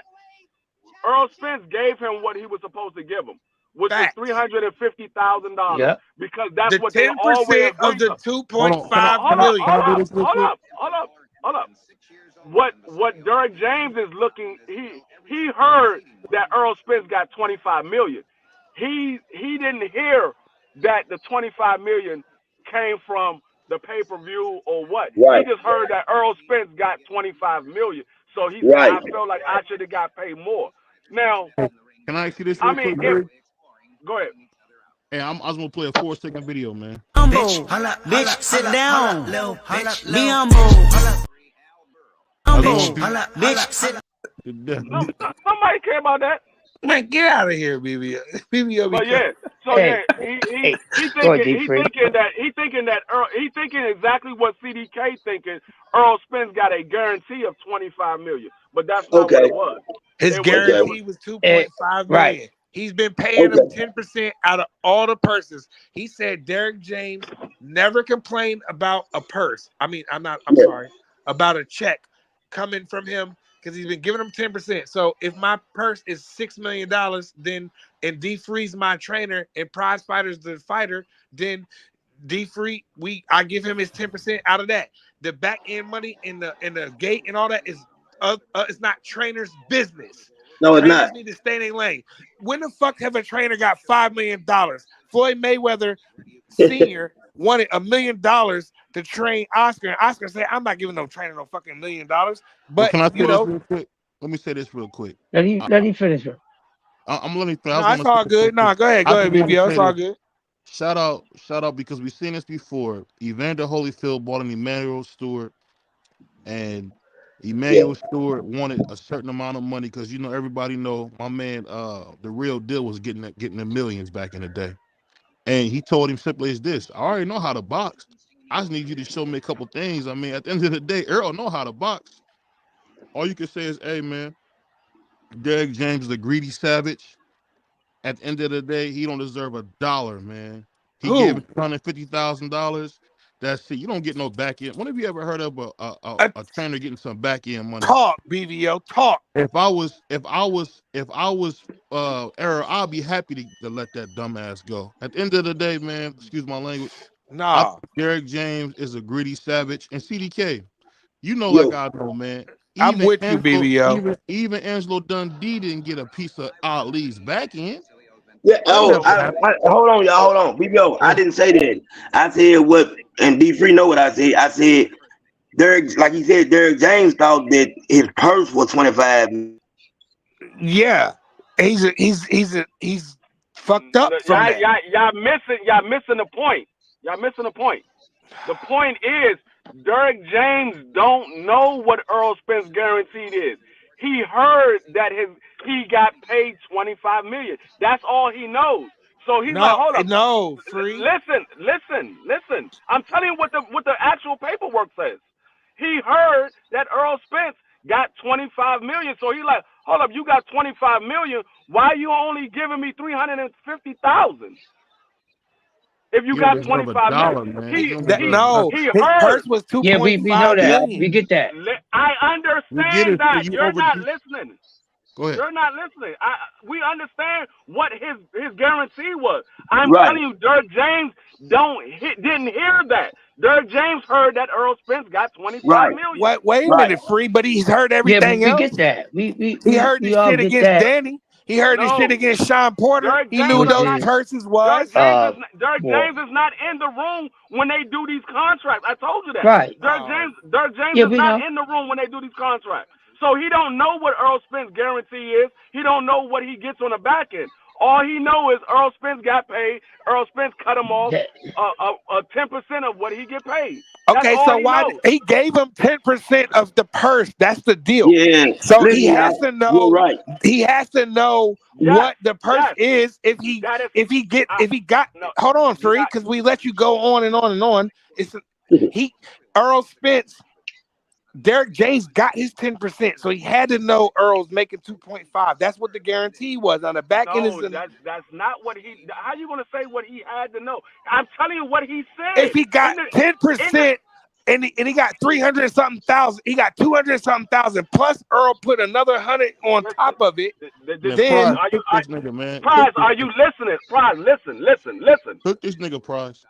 Listen, but you can't cook Free because Free you're not listening to what I'm saying. You're not listening to what I'm saying. I understand what you're saying. You're not listening to what I'm saying. Derek James is not in the room when they do the contract. He don't know what Earl Spence get paid. He doesn't know what the guarantee is. He don't know what the back end split is. He don't know that. All he knows is Earl Spence gave him $350,000. He heard that Earl Spence got $25 million. He don't know if that's guaranteed or if that's back end. He just heard that Earl Spence got $25 million. Can I ask you something?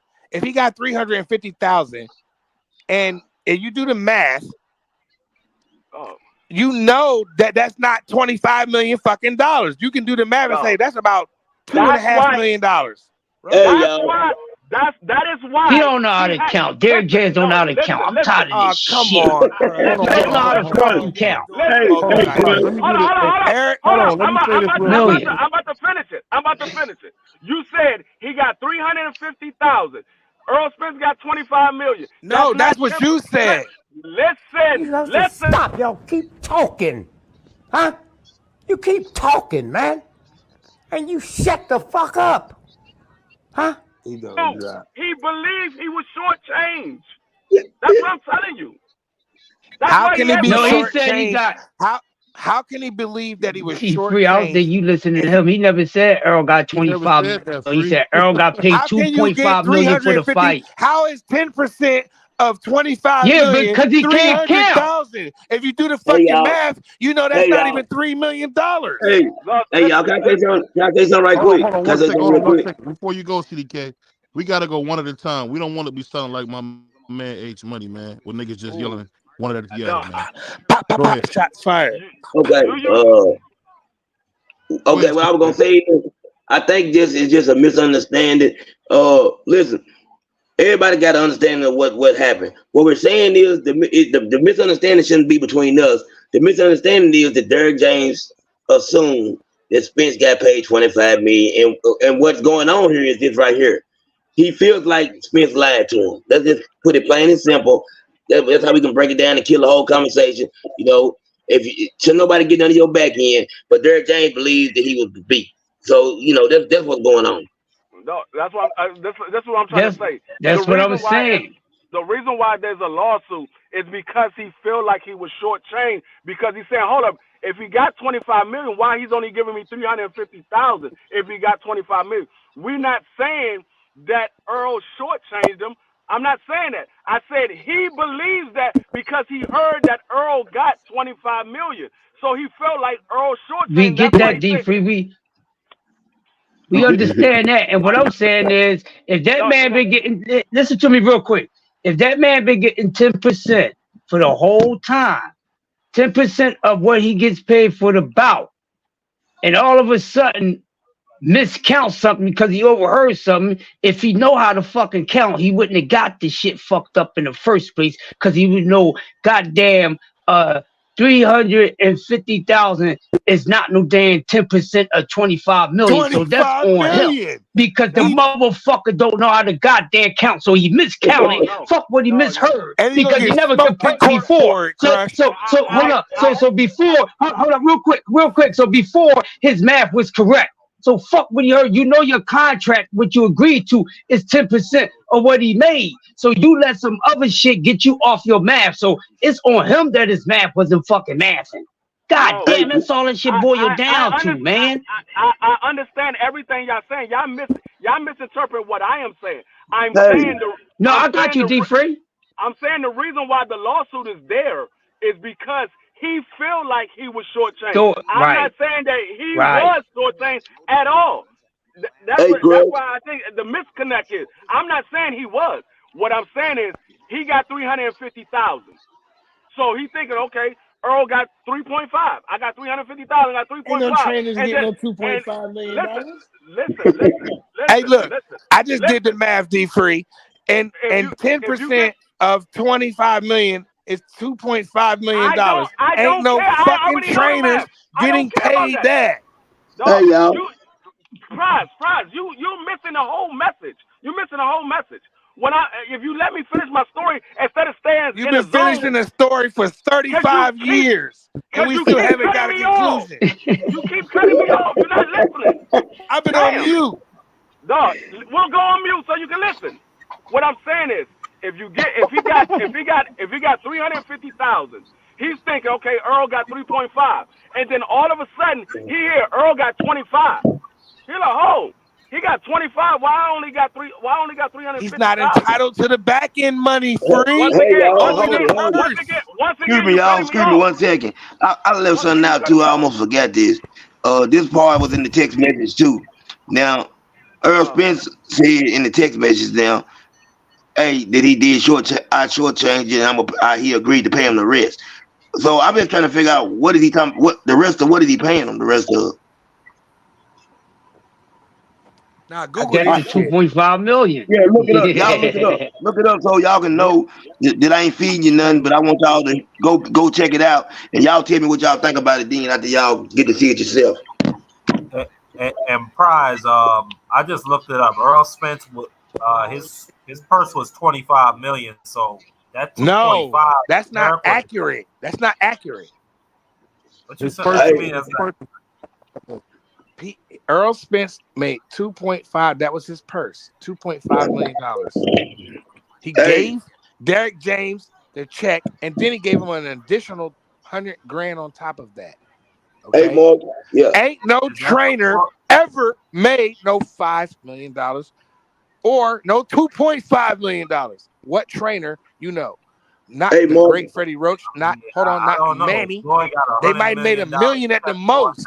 No trainer has made no $5 million, and y'all not gonna tell me no trainer made no $5 million. When? We talking about 2.5. And if I'm wrong, I'll get up here and say, you know what, CDK, you found him. I was wrong. Check, so I think right then and there that's over with. So yeah, I think there have been boxing trainers that have earned $5 million in a fight. But anyway, who? Like I just said, Freddie and Floyd Sr. No, they ain't made no $5 million in no one fight. Hey, hold on. How much you think Freddie Roach made? How much did Freddie Roach make? Hey, how much y'all think prize? How much you think Freddie Roach made when Manny Pacquiao fought Floyd? What do you think he made? That's what I'm saying. I give him $1 million, I'll say 1.1 at the most. I'll go 1.5. That's not 10% though of what he made. Or what Manny made. Okay, so what is the number then? Let's pull me up some accurate numbers. I don't want to get out. You asked me a question, I guess. 10 million would be 10% of $100 million prize. So man, he not getting no $10 million. I promise you ain't no trainer getting no $10 million and nobody cut. Y'all, come on now. Don't do that. Don't get up on this panel and y'all don't do that. What trainer getting $10 million of a fighter's cut? You pull that shit up and you show me, and I'll come up here and say, okay, you got it. In $100 million. Hey, Brian, I tell you what, trainer. Hey, Brian, I tell you what, trainer. The trainer that got a fighter making $100 million. Ain't too many of them make, I mean, you show me one trainer that made 10 mil on paper, accurate information, and then I'll come up on this panel and say, damn, that's crazy. You know what? Derek James got a case. I can't look it up right now. Derek James has no case because he got his $300,000. Do the math. It's $2.5, $3 million, whatever it is. I'm not good at math, but I do know that 10% of $25 million is not no fucking $300,000. And Derek James must be crazy. And I'm with BVO on this one. I'm standing with BVO on this one. Hey, Brian. I'm standing 10 toes on this one. Hey, Brian. Respect. Listen to this, Brian. So are you telling me that even if let's say for instance you're a fighter, you make 50 million, are you saying that you're not gonna honor the 10% of what a trainer's supposed to get because you think he shouldn't get it, or are you gonna honor the contract? Okay, listen. Don't know. Listen, I'm definitely not giving no. If I make $50 million, I'm definitely not giving no trainer no $10 million fucking dollars. We're gonna work out something else to where if I get $50 million and who's the highest paid trainer right now? He makes $2 million. You know what? I'm giving my guy 3. But we're gonna have some kind of agreement. We're not doing no 10% because it's not mandatory that a trainer gets 10%. Let's make that clear for the casual fans that might play this back or listening now. 10% is not mandatory for a trainer. It's not. Okay, it can be any kind of percentage. The only guy, start there. Let me say this real quick. The only guy to ever make. Let me say this real quick. The only guy to ever make $1 million training people was Roger Mayweather. That's the only guy I ever heard of making millions of dollars. I tell y'all what right now. I tell y'all what. I bet any one of y'all $100 that what's the name? Freddie Roach has made $1 million in a fight with Manny Pacquiao. I bet that on Floyd Mayweather too, right now. No, let me ask y'all. Let me go around the panel. How much do you think Eddie Reynoso's net worth is currently? Them two. Did I hear Brian say if I made $50 million, I won't give my trainer $5 million? Hold on 1 second. Go ahead, Mark. Go ahead, Mark. We come right back, free. No, yeah. I just want to hear some guesses. How much do you think Eddie Reynoso's net worth is, since trainers don't get paid? His net worth got to be around 75 million. Who? I Eddie say Reynoso. 30. Freddie Roach? Eddie Reynoso. Eddie Reynoso. Manny? Yeah. Eddie Reynoso, I'm gonna say 30 million. All right, BVO got 70. We got 30. What you got? Okay, but where y'all getting this? Who's reporting this, bro? You can't go off no Wikipedia shit, bro. Well, Eddie Reynoso I took a guess. 10% of whatever Canelo. No, but I've confirmed it. guaranteed It's three different sites. What's your guess of his net worth? That's what we asking. What's your guess? Oh, his net worth? Eddie Always Reynoso. argue. Fuck. Eddie Reynoso net worth is somewhere around 100-something million. Free, you cooking. I ain't gonna lie. Free, you close. Well, Well, yeah, you can never the mind whole it, point I just wanted to make was Eddie Reynoso's net worth is 120 million. He has been getting I told you. of that nigga Canelo's. Okay, so he's not just getting no chump change of, oh, I'm here and I'm happy to be here. No, he's getting paid. And Derek He getting his 10%. Okay, but Canelo's purse wasn't what Canelo when PBC guaranteed Canelo a purse. Would that shit be like a guaranteed of what, like 50 million? Okay, so if my purse is only 2.5 million guaranteed, then you get your little 300,000 and you go sit down.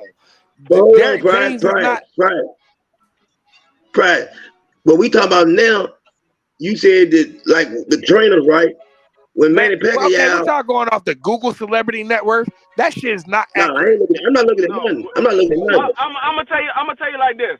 All you gotta know is Canelo Alvarez guaranteed purse is 35 million.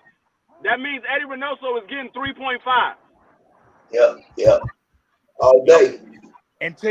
Well, you know what? I need to see facts. Until then, I'm standing my ground. Ain't no fucking trainer getting no $5 million, no fight. So Derek James needs to sit down. And I'm a fan of Derek James.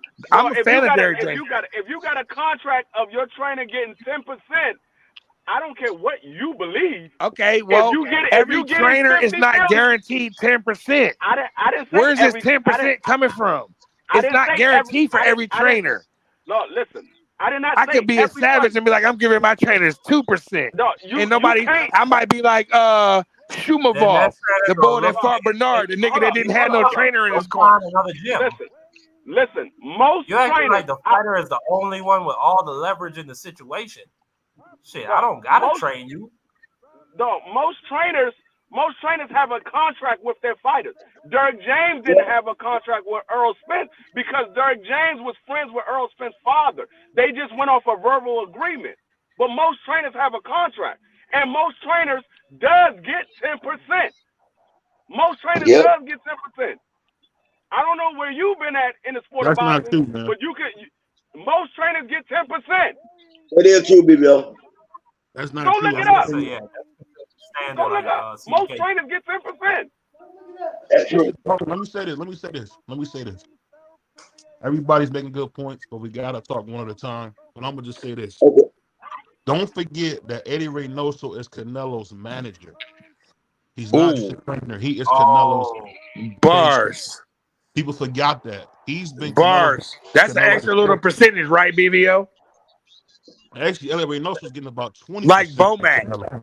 Bomac is probably paid something like $5 million because of the, I'm glad you said that, BVO. Bomac is no longer Bud's manager. Bud He was, but when he was, Bomac was getting about 20% as well. There is no trainer that signs you. It's a fight-to-fight deal. There's no contract for no 10%. You pretty much pay what I think you deserve. Either you take it or you don't. BVO, I can get a fighter on her right now. I mean, right now, and he will tell you that there is a contract standing. I'm saying every fighter is different. No, some guys have a contract. Can't some guys do a fight-to-fight deal. I just can't believe that, BVO, because I mean, as an individual, forget about being a trainer. If there is, man, a lot of these trainers get 10%, and this ain't no talking. I know this for a fact. Can y'all hear me? Yeah, go Yeah, ahead. remember Yeah. this. Nah, Remember this. just cut me off. God damn. But no, as an individual, you don't want to leave your ass exposed like that. Because, like you said, the fighter could be like, Well, that's fuck you, crazy. I'm going to give you 2%, take it or leave it. You're going to have a contract in place that says, nigga, this is my percent. Whoa. It's gonna say nigga. That They shit gonna said say like that, nigga on it. nigga. Nigga, you signed this 5%, nigga. I told you, Marky was racist, man. But Brian, you know, hey Brian, I feel what you're saying though, bro. But you know, because you got the right to put your contract out there, and either I can accept it or I don't accept. You know what I'm saying? Yeah, but Either way. I ain't doing no fight to fight shit as a trainer. No, that's stupid. Yeah, I feel you. That's not stupid. You take what I give you, boy, and shut up. Basically, get on my knees and be a slave and enjoy it. That's what you're telling me. Hold on. We're not gonna say, we can't say slave, bro. A slave doesn't have a choice. That's not funny. That's not funny. Hold on. Did this man not just say take it and accept it, boy? Did he not just say that? Yeah. What that sound like to you? That sound like a master talking to a motherfucking slave. Get the fuck up out of here. That sounds like Jim Crow. Marky always go there. Marky, because Marky's a racist.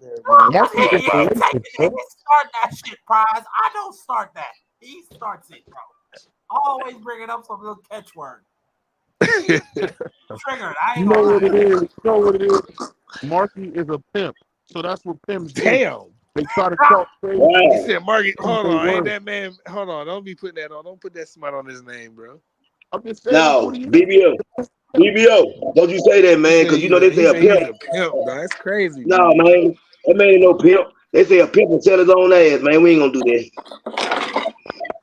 Man, BVO is a goddamn racist. He's a white man in disguise as a black man. I don't believe it anymore. It's just the talking point, conversation. I don't believe it, nigga. You from Vermont, from Maine, the way you say nigga, it's like you calling me the N-word. It's crazy with the ER on the I end. am, nigga. See, but you said it with the ER on the end. He said that nigga was from Vermont, bro. That's crazy. Marky is a racist, man. That's the thing you don't understand. Marky is a racist. And that's I am. How you gonna call him a racist, BBO? I don't like Puerto Ricans. I don't like Indians. Damn. I'm cool with black people. I'm cool with white people. Asians, they cool. But yeah, Puerto Ricans and Indians, I don't fuck with them at all. And I don't fuck with BBO and whoever his people are. Whoever they are, that's why he's a racist, because he don't like certain races. That's how you consider him a racist. I don't consider you a racist if you believe your race is superior, or if you're a racist if you don't like a certain race, or something like that. If I don't like them because of a very specific reason, I don't think that makes me racist. So are you biased against that race that you don't like? No, because I've been put in leadership positions. I have never stepped out of line like that. So no. I didn't ask you if you ever stepped out of line. I said, are you biased against that race? No, that's what I'm saying. I don't know. No, I'm not biased against that race. Well, what do you mean biased? Because I already told you I don't like them, but for a very specific reason. You do know what the word bias means, right? You do know what the word bias means, right? I don't like them, then yeah, I'm biased. Okay, all right. We're going to go back to boxing, bro, because right now we're talking crazy. We can go back to this. We don't need no strikes. Yeah, we're going to keep it back. Let's go back to boxing, bro. Yeah. But I feel you, though, Mark. Well, BVO don't like black people. Well, CDK, let me ask you this. Yes, sir. You're a man of God, right? So, yes, I want to ask you, when you seen God bless Ryan, why was everybody so jealous of Ryan getting blessed by God? Well, hey, let me tell you right here, BVO. I don't think it's necessarily that. I think they tried to turn this fight into they tried to turn. Yeah, hold on, Free. I really want to put this out there right here. Boxing, please. Yeah. That's what I'm on right now, Free. That's what I'm going to say. They wanted to turn this fight into something about Muslim versus Christian when it was the actual boxing match, and it shouldn't have been none of that. I don't think people really cared about that. I think somebody just trying to sell that. My personal opinion. BBO, you do realize everybody is blessed by God. Right. That's what I'm saying. Everybody. Ain't nobody hating on no damn Ryan Garcia. I told y'all the night of the fight what it was gonna be. Y'all told me, nah, free. I'm still gonna give him full credit. I didn't say you wasn't gonna give him full credit. I say there's gonna be a lot of people that's not gonna give him full credit, and I told you the reason why. And we see it today. I tried to tell y'all that's what was going to happen. Mm-hmm. I know these fans better than y'all know these fans. I told you what was going to happen. I know these fans. They're going to take the credit from him because he came in overweight. I told you that's what was going to happen. I'm happy about it. So I'll tell you guys this, man, and you know what? The reason I brought this up is because my man CDK is a man of God, and God really blessed him, and he got a huge testimony that people understand. And I don't think give Ryan his credit. This is crazy, BBO. This is insane. Ryan is Yeah, a man it is of God. BBO. BBO, we all got testimonies, bro. We all got testimonies. Right. Go ahead. Devin Haney got a testimony. You got a testimony. I got a testimony. We all got testimonies. That's what I'm saying. BBO, you crazy, bro. That don't got nothing to do with it. Ryan was a better man. What I'm saying is Ryan did what he wanted to do. Bro, listen, you got to look at it like this, BBO. Hold on real quick, CDK. Hold on. Go ahead. Hold on real quick. Hold on real quick. Hold on.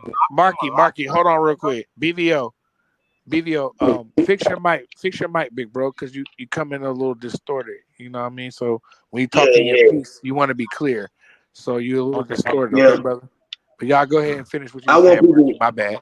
Okay. Didn't Ryan swear on a Bible that he wouldn't drink or smoke? And then the next week, you see the nigga drinking a bottle of vodka? Yeah, y'all know that. Hey, listen, BBO, sometimes, man, let me tell you something about the devil play. The devil also helps his people sometimes. You understand what I'm saying? But listen what I'm going to tell you now. I ain't calling Ryan the devil. All I'm saying is this, man. Out of the ring, right, alive, after getting beat. But guess what? God allowed him to step out the ring. So he was favored too. I don't like to play with God or use God and act like, you know what I'm saying, one person is getting blessed and the other one ain't. They both walk out of that ring and, you know what I'm saying, they both okay and with their families. So God bless both of them, bro. Yeah. Yeah, no, the devil only gives you the illusion of power. I don't think he has nothing. Right. Well, I'm just saying, you know, yeah. That's what I really wanted to say, and it just summing it up. Like, he don't have no power. You know what I'm saying? But I'm saying his people, you know what I'm saying, when you see stuff, some people come in the name of God and they really come in the name of Satan. Bro. You understand what I'm saying? They get up and say hallelujah this and hallelujah that and Jesus this and Jesus that. And the whole time, what do we see? Blood, alcohol. You're right. So, you know, I just got to keep it real, man. Ryan Garcia made a mockery. Ryan Garcia made a mockery of my religion. Yeah, that's how I feel about it on the real. Just being real, he made a mockery of my religion. Okay. No, he ain't made a mockery of your religion. He made a mockery of himself. Well, yeah, but I'm just saying he kept saying Jesus' name. So he was playing, and to me, you know. Yeah, he was mocking it. Yeah, I feel like he was mocking Jesus. No, that's just straight up blasphemy. It is. Hey, but you know what though? But to give Ryan some credit, somebody got an echo. We got an echo. Yo, everybody mute up when somebody talking, please. We got a little echo. Oh, it's good. But you know what though? Ryan Garcia, he showed up a little overweight. You got people that's pissed off about that. I don't know how I truly feel about the weight. I know 3 pounds in boxing can mean a lot. There's reports of Ryan Garcia blowing way up, and he bullied. You know, people say he was bullying the weight bully. But Devin, this is a valuable lesson for Devin Haney. and Ryan Garcia showed up and he showed out. So I'm giving Ryan Garcia 100% credit, an A plus, for the victory. But Devin, he'll be okay. He's gonna take a little time away. He probably will do a mandatory, and he'll be fine. It's a learning curve. You know what I'm saying? And it shows you that weight does matter. You know what I'm saying? Rest in But peace shout to out to Devin. Ryan, man. He did his shit, bro. Crazy. I hope, hey, and to be honest, us, when we call ourselves people of faith, we also gotta hope the best for Devin Haney. Just like if Ryan Garcia would have lost, I would have had to wish the best for him because that's how I say I'm walking. And I don't want nothing but the best for them young men. I don't care how, the fight's over with. The fight's over with. What happened, happened. Two young men got in there, they put it all on the line. One of them lost. You know what I'm saying? But I hope Devin Haney, man, has nothing but success, and I hope he come back stronger than ever. And I hope Ryan keep going on with his career and doing better. Somebody in a big ass hallway sound like. Yeah. Let me see something. Yeah, man. I'm gonna go this way. Hold on real quick. Before we let the show continue, bro, somebody got to fix that echo because the playback is trash, bro. Okay, hey, is my hear echoing? myself echoing, bro. That shit's big trash. That ain't me. I was on pause while I was still going on. Yeah. Am I echoing now? Nope. No, we good now. We good.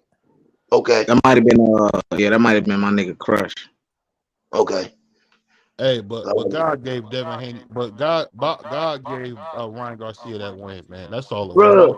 Stop doing that. Stop doing that, man, with God, man. Please. Yeah, God. I'm gonna mute myself. Y'all niggas is crazy. Yeah, stop doing that, man, with God, man.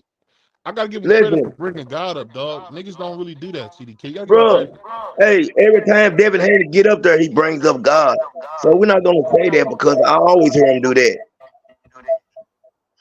You heard Devin Haney do it? You just don't understand what he's saying.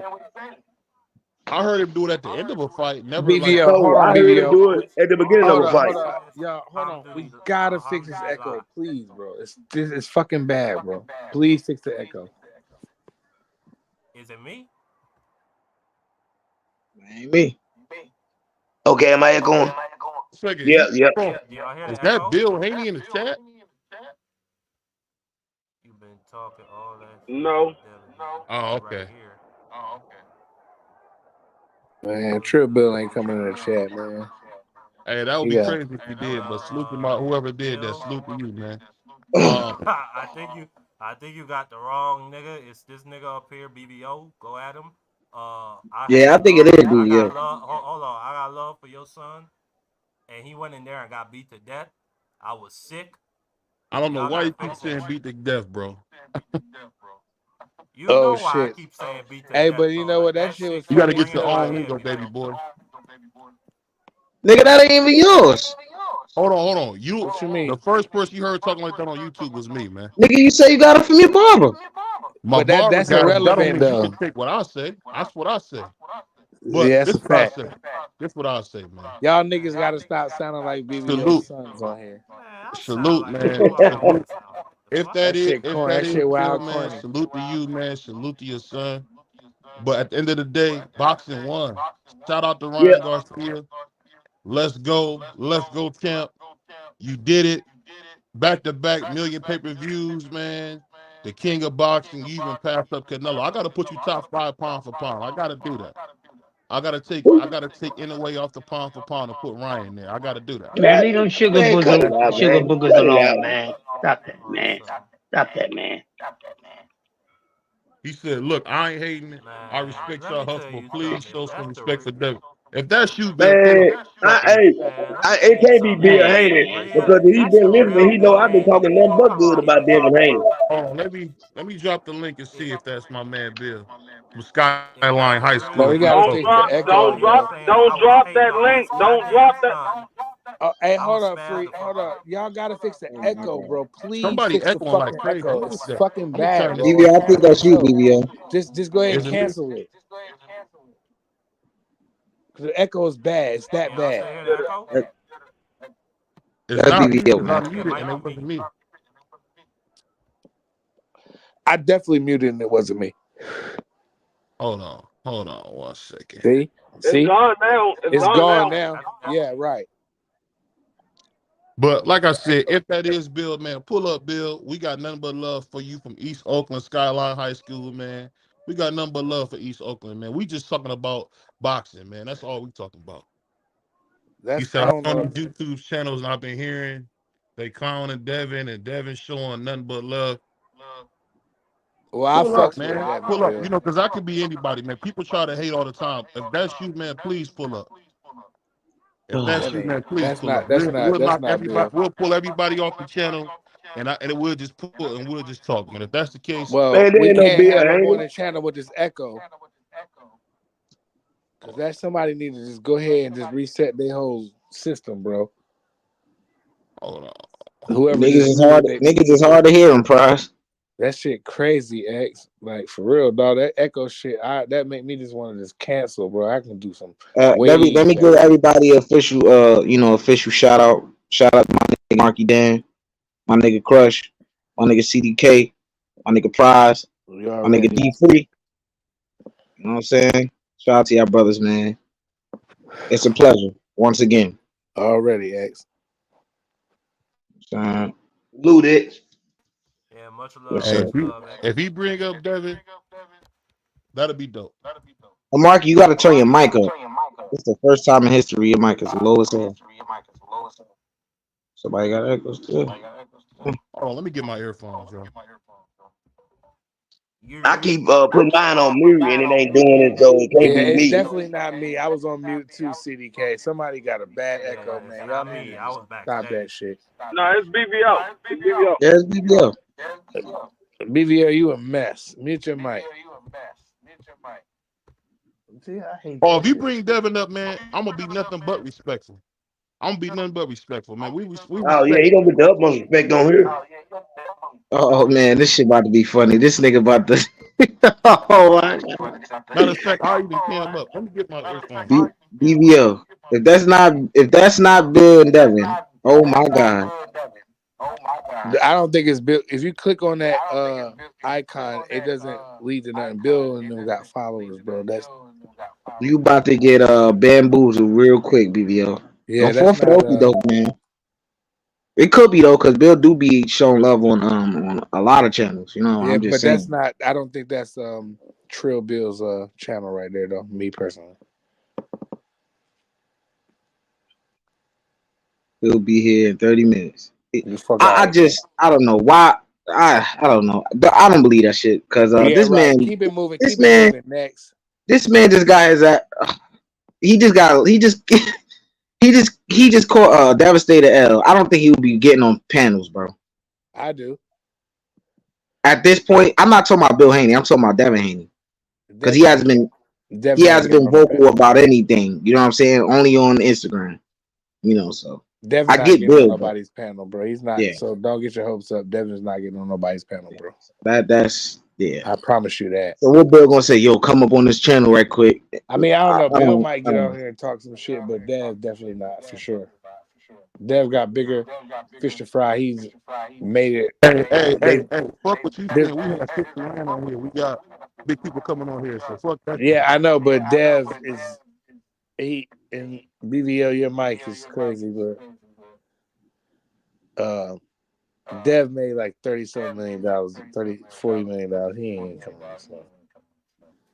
I ain't saying that. I'm just saying he was in the fight. You know what I'm saying? And he ain't been on. You know, he really hasn't been trying to be too out there as of recently. Just only on Instagram. So I can see Bill though being on the panel because we see he been all over. Bill tap in. Because he ain't the one who caught the L. So he ain't. It don't matter. He did catch the L because his son lost. He lost. Because I know if my son lost, I feel it way. All right, Pride. That's not what I'm saying. You took it the wrong way.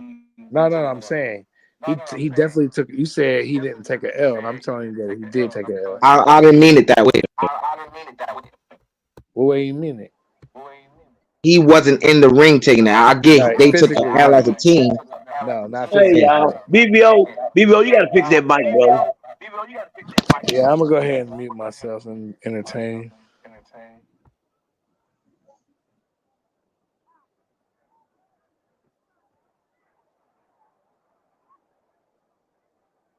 That can't be Bill Haney. Nah, it's possible. It could be. Because But I now, just listen, if he been watching, then he know that we've been talking good about Devin. He know we've been talking bad about Devin. Exactly. That's probably BVO. Yeah, gotta be.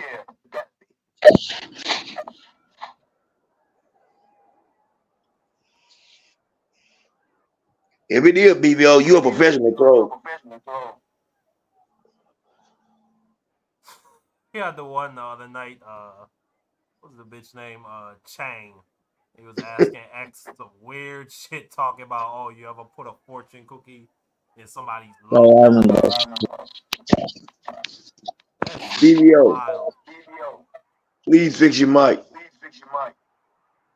Yeah, man.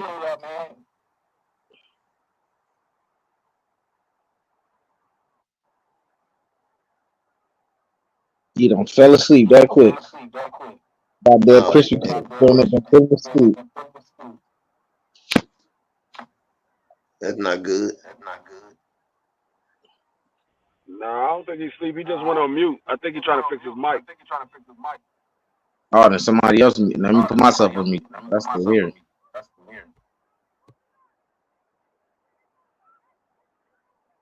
Y'all hear me? Yeah, you good now? Y'all hear me? Yeah, you Okay. sound better now. Yeah. Yeah, my bad. I'll Yeah, say you this a though, mess. man. It's echoing again. I can't find my earphone. Hey, go find your shit, man. Do somebody got YouTube playing in the background? If you do, you gotta mute it. No, it's BVO. I was on mute the whole time then. BVO, this right here is why I tell you. Me too. I was on mute too. By Muhammad Ali. Damn.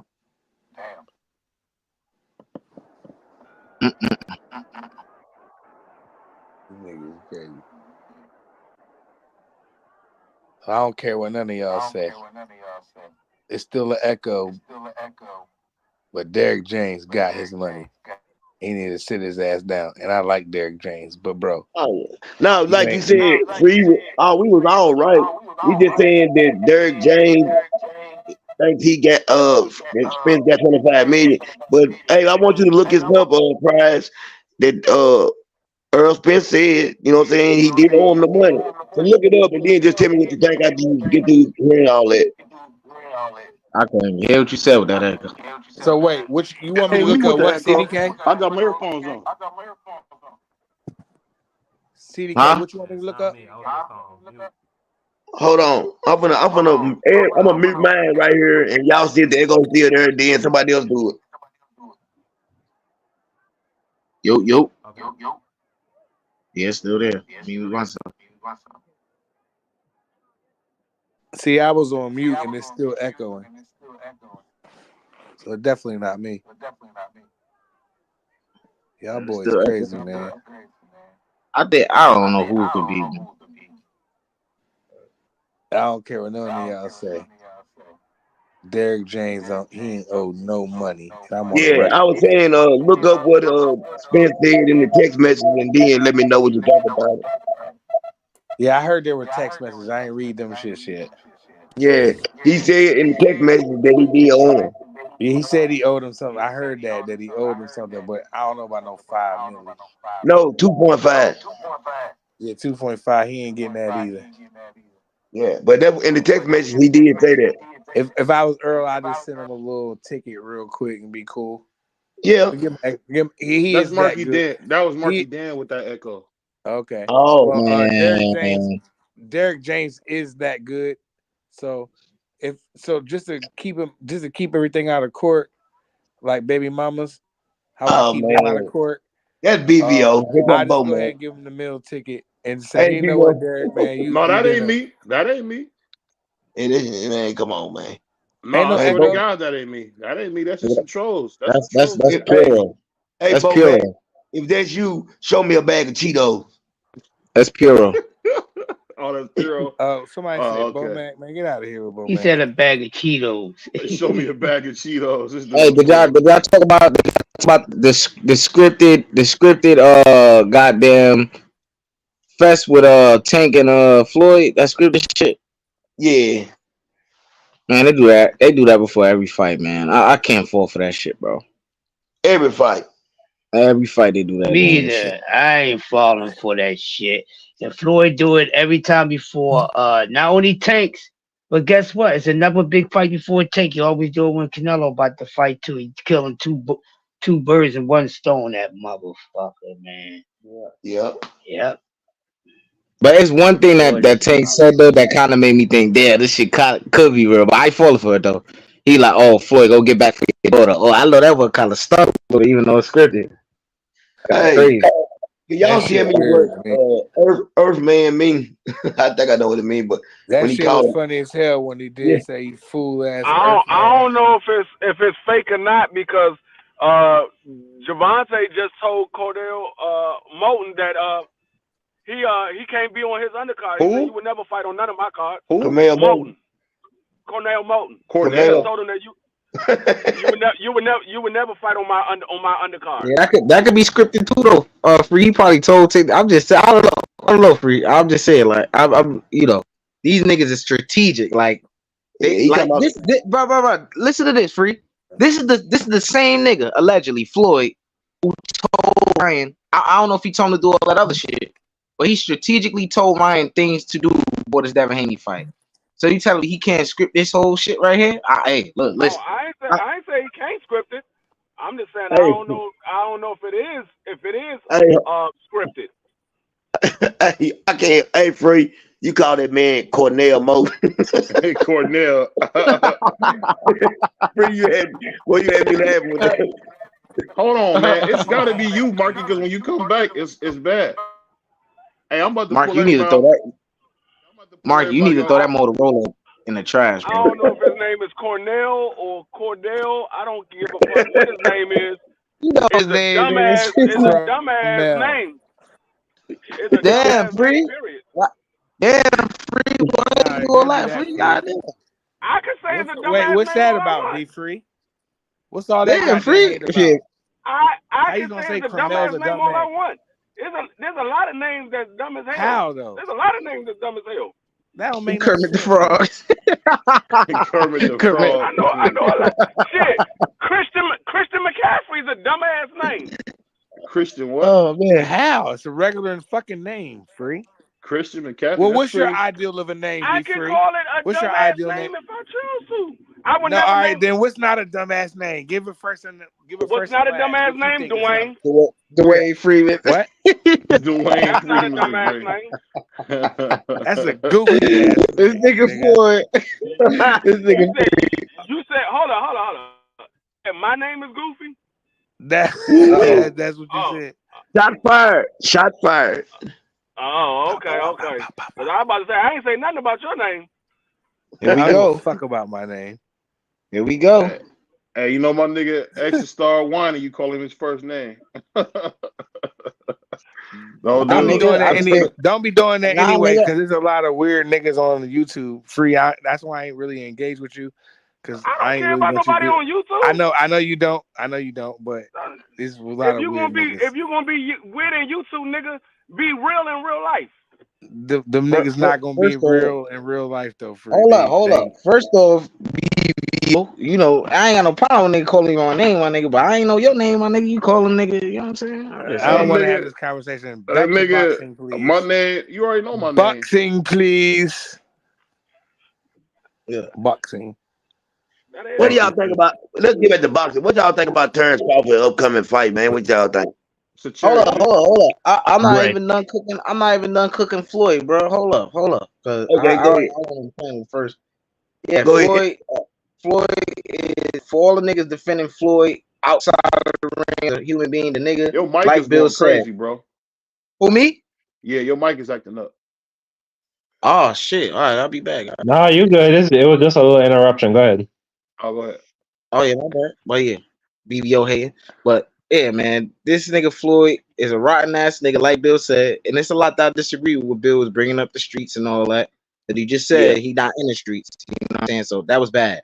But for the first part, he started off good. Floyd a hating ass, rotten ass nigga. Floyd one of them niggas that if let's just say I'm talking about BVO and BVO find out, right? And the BVO confront me about it. You be like, yo, what you talking about me? I be like, nah, man, I wasn't talking about you, man. Nah, what? And then we get into it, you know what I'm saying? We subliminally throwing shots at each other, and then we get on live, right? And then I ask BVO, yo, BVO, man, what did we go wrong, man? Like, what did I do to you, bro? Knowing what the fuck I did. Those are the type of niggas you need to stay away from. Floyd is an untrustworthy nigga. Floyd is a nigga who did the deed.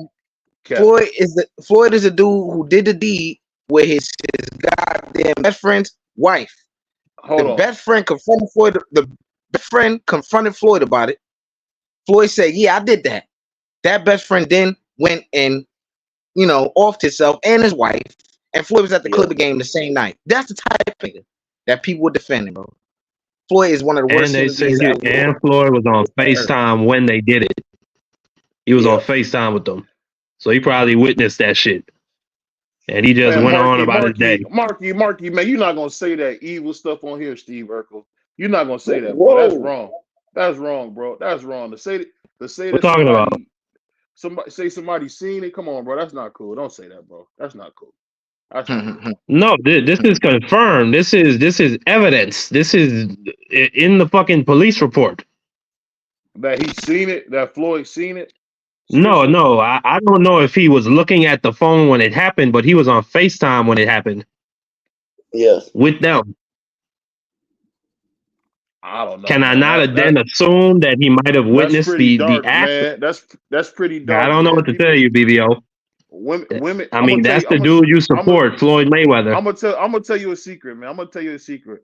Even if you marry a woman, you don't own that kitty cat, bro.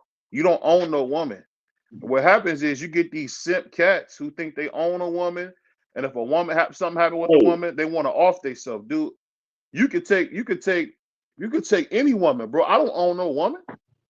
So the fact that these dudes get this emotional about a woman, you don't own her. She can leave tomorrow.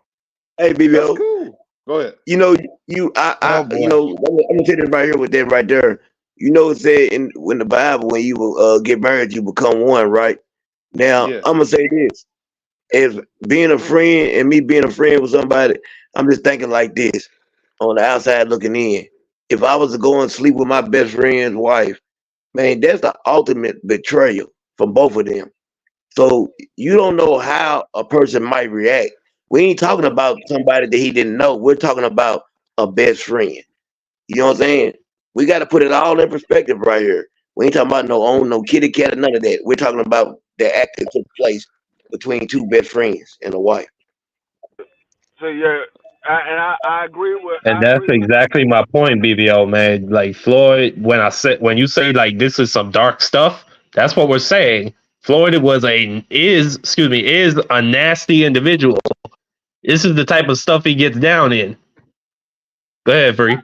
No, I want to say Floyd, I agree with CDK because I agree with CDK because there's a lot of stuff that like people take sacred, and it's certain things people don't play with it, and when it comes to your family, you don't play with that. Right. Dude, you don't own no woman, bro. You don't own no woman, bro. What are you talking about? There we go. If your put like this. What the Bible say? If your lady leave today, guess what, man? You don't own her. She don't owe you nothing. Well, if she leaves, she leaves. But if we're together, we're together. And if you go and do that and come back to my house, you know what I'm saying? You have betrayed me. And you better than me, man. I'm not gonna ever crash out about no. Bro, I'm not crashing. Let me tell you something. I'll never crash out about no tail. I'll jump off the Empire State Building before I do that. But what I'm telling you is, you understand what I'm telling you is this right here. So you know what I'm saying? So we can let people know. Yeah,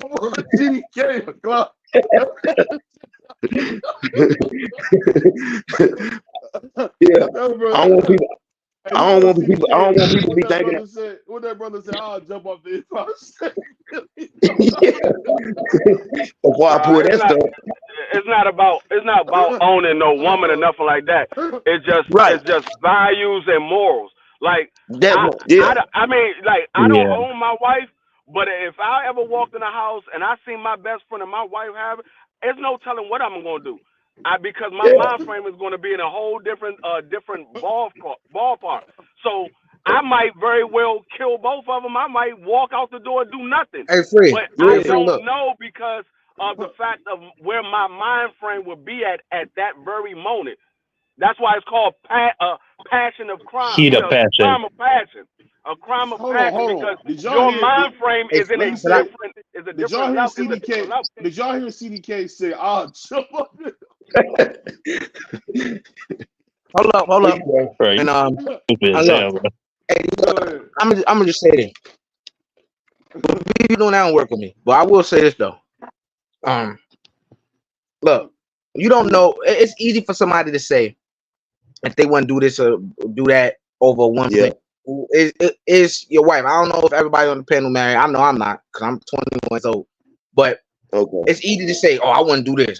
But until you're in that situation, you don't truly know because people's emotions go to a high place. You know what I'm saying? Right. A high place when it comes to situations like that. You know, I don't know. I agree. Hey, and the thing. Oh, my fault. I was gonna say the thing is, y'all right about that, man. You're right about what you just said right there, 100%. And only thing I was gonna say is this right here. In the Bible, it says, man, you put your wife above everything but God. So that's how strong the bond's supposed to be between us. You understand what I'm saying? If we going off with that. Hold on, dog. Y'all missing. Let me say this real quick, Free. But I still jump up the Empire State Building. Before I do that. CDK or OG, you ain't worried about no shit like that. No, bro. I got to listen, man. Me personally, bro. Me. And look, I ain't perfect, my nigga, but hey, I'll try my best not to.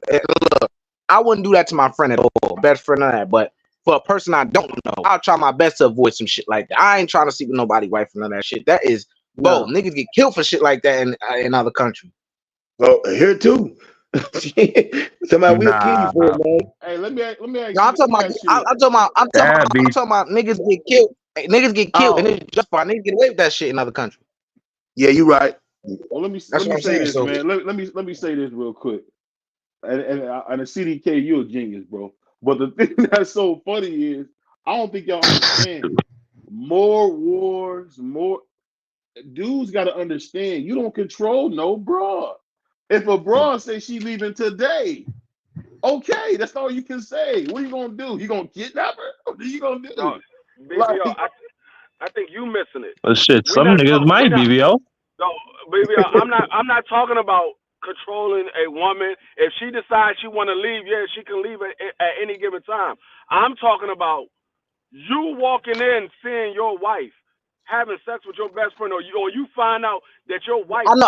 Hold up, B3. I know what BVO gonna do. If BVO, God forbid, is ever in that situation, he just gonna walk away. That's what he's saying.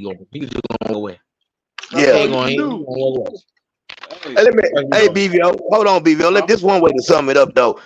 Hey, babe, let me ask you a question. Do a man have a right to kill a woman if they married and the woman is sleeping with his best friend and he come in and catch her? No. I don't think nobody. The only person who has the right to take life is God. Well, not take life. Let me reframe that. Do you feel like a man and woman, if they're married, in this way, is that ownership? No. She said yes, ownership. No, it's not ownership. Now, a man don't have a right to kill nobody because he see his woman sleeping with another man. But what I would tell you is by the law. Yeah. They wouldn't trial him as a normal murder case because they know that would be manslaughter. Manslaughter is a crime of passion. Mm-hmm. So he's not thinking in a stable mindset. Because it's a crime of passion, so he's not thinking in a stable mindset. So when you're not thinking in a stable mindset, you would do things that you normally would not do. So normally you wouldn't react over a girl getting with another guy. But now that you in a relationship, or that's your wife, and you catch them in the act, your mindset go to a different realm.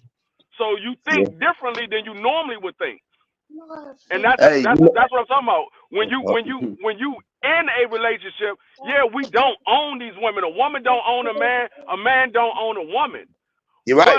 But when you catch your woman with another dude, you ain't gonna think normally like you normally will. Man, I'm gonna tell y'all something. Anger demon get you. Hey, let me tell y'all what my granddaddy told me, man. And this real talk. My granddaddy told me this. He said, "Purse first and ass last." You know what I'm saying? And I ain't know what it meant by it, but now I do. CDK a legend, bro. This dude said, "I'll jump on it." I'm gonna tell everybody right now. Put yourself in that situation. You at work, you working a long day of work. You come home and you catch your wife in the bed with another nigga. What's the first thing gonna go through your mind? Hey, be free. I'm about to look, leave. Look, I don't know if y'all ever watched the movie. I don't know if y'all ever watched. I don't know if y'all ever watched the movie Adultery, bro. That's probably what I'll do. Just watch that movie. If y'all ever seen that movie. Yeah. That's probably the fuck I'll do. What's the first thing gonna go through your mind? Man. Y'all catch your woman in the bed with another dude when you coming home from work. You bug the fuck out. Then he got your socks on. You got this nigga ass touching on my bed, on my sheets and shit. His feet up in my bed. We know what. We know what Marky Dan would do. He's a simp. We know what he would do. I'm talking about a regular guy, dude. Like I'm not about to, bro. I'm not about to lose. Hold on. Let me pull everybody down. Pull everybody back. I don't know what's up with this echo. It won't leave us for some reason. Hold on. And I'm earphoned up. Hold on. Pull it out one by one. That ain't me, nigga. Hey, my name is BVO, punk, not nigga. Nigga. My name ain't Wakandan or pimp.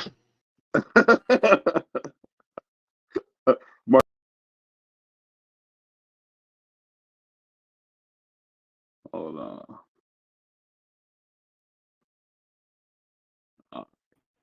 Let's see.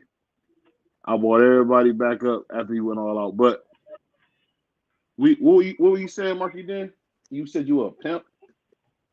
No, I said my name ain't Wakandan or pimp, nigga.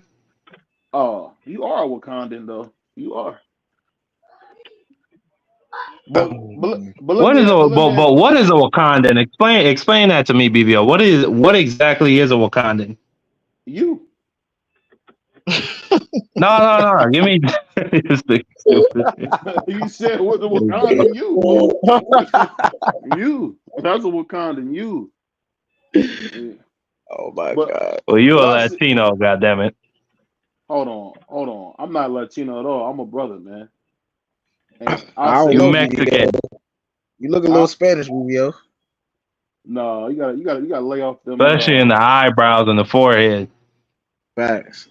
Marky Dan, you look like every regular nigga from somewhere in the country. You talking about Urkel? But let me ask you guys this: all jokes aside, what you think is next? What you guys think is next for? What you guys think is next for? Ron Ennis, now that he signed to rematch room. Man, dog. Wait, what you said, Ryan? No, I said Jerron. Not Jerron Ennis. Oh, okay. I was about my bad. I was about okay. Jerron Ennis, this is a great signing for him. This is a great deal for him.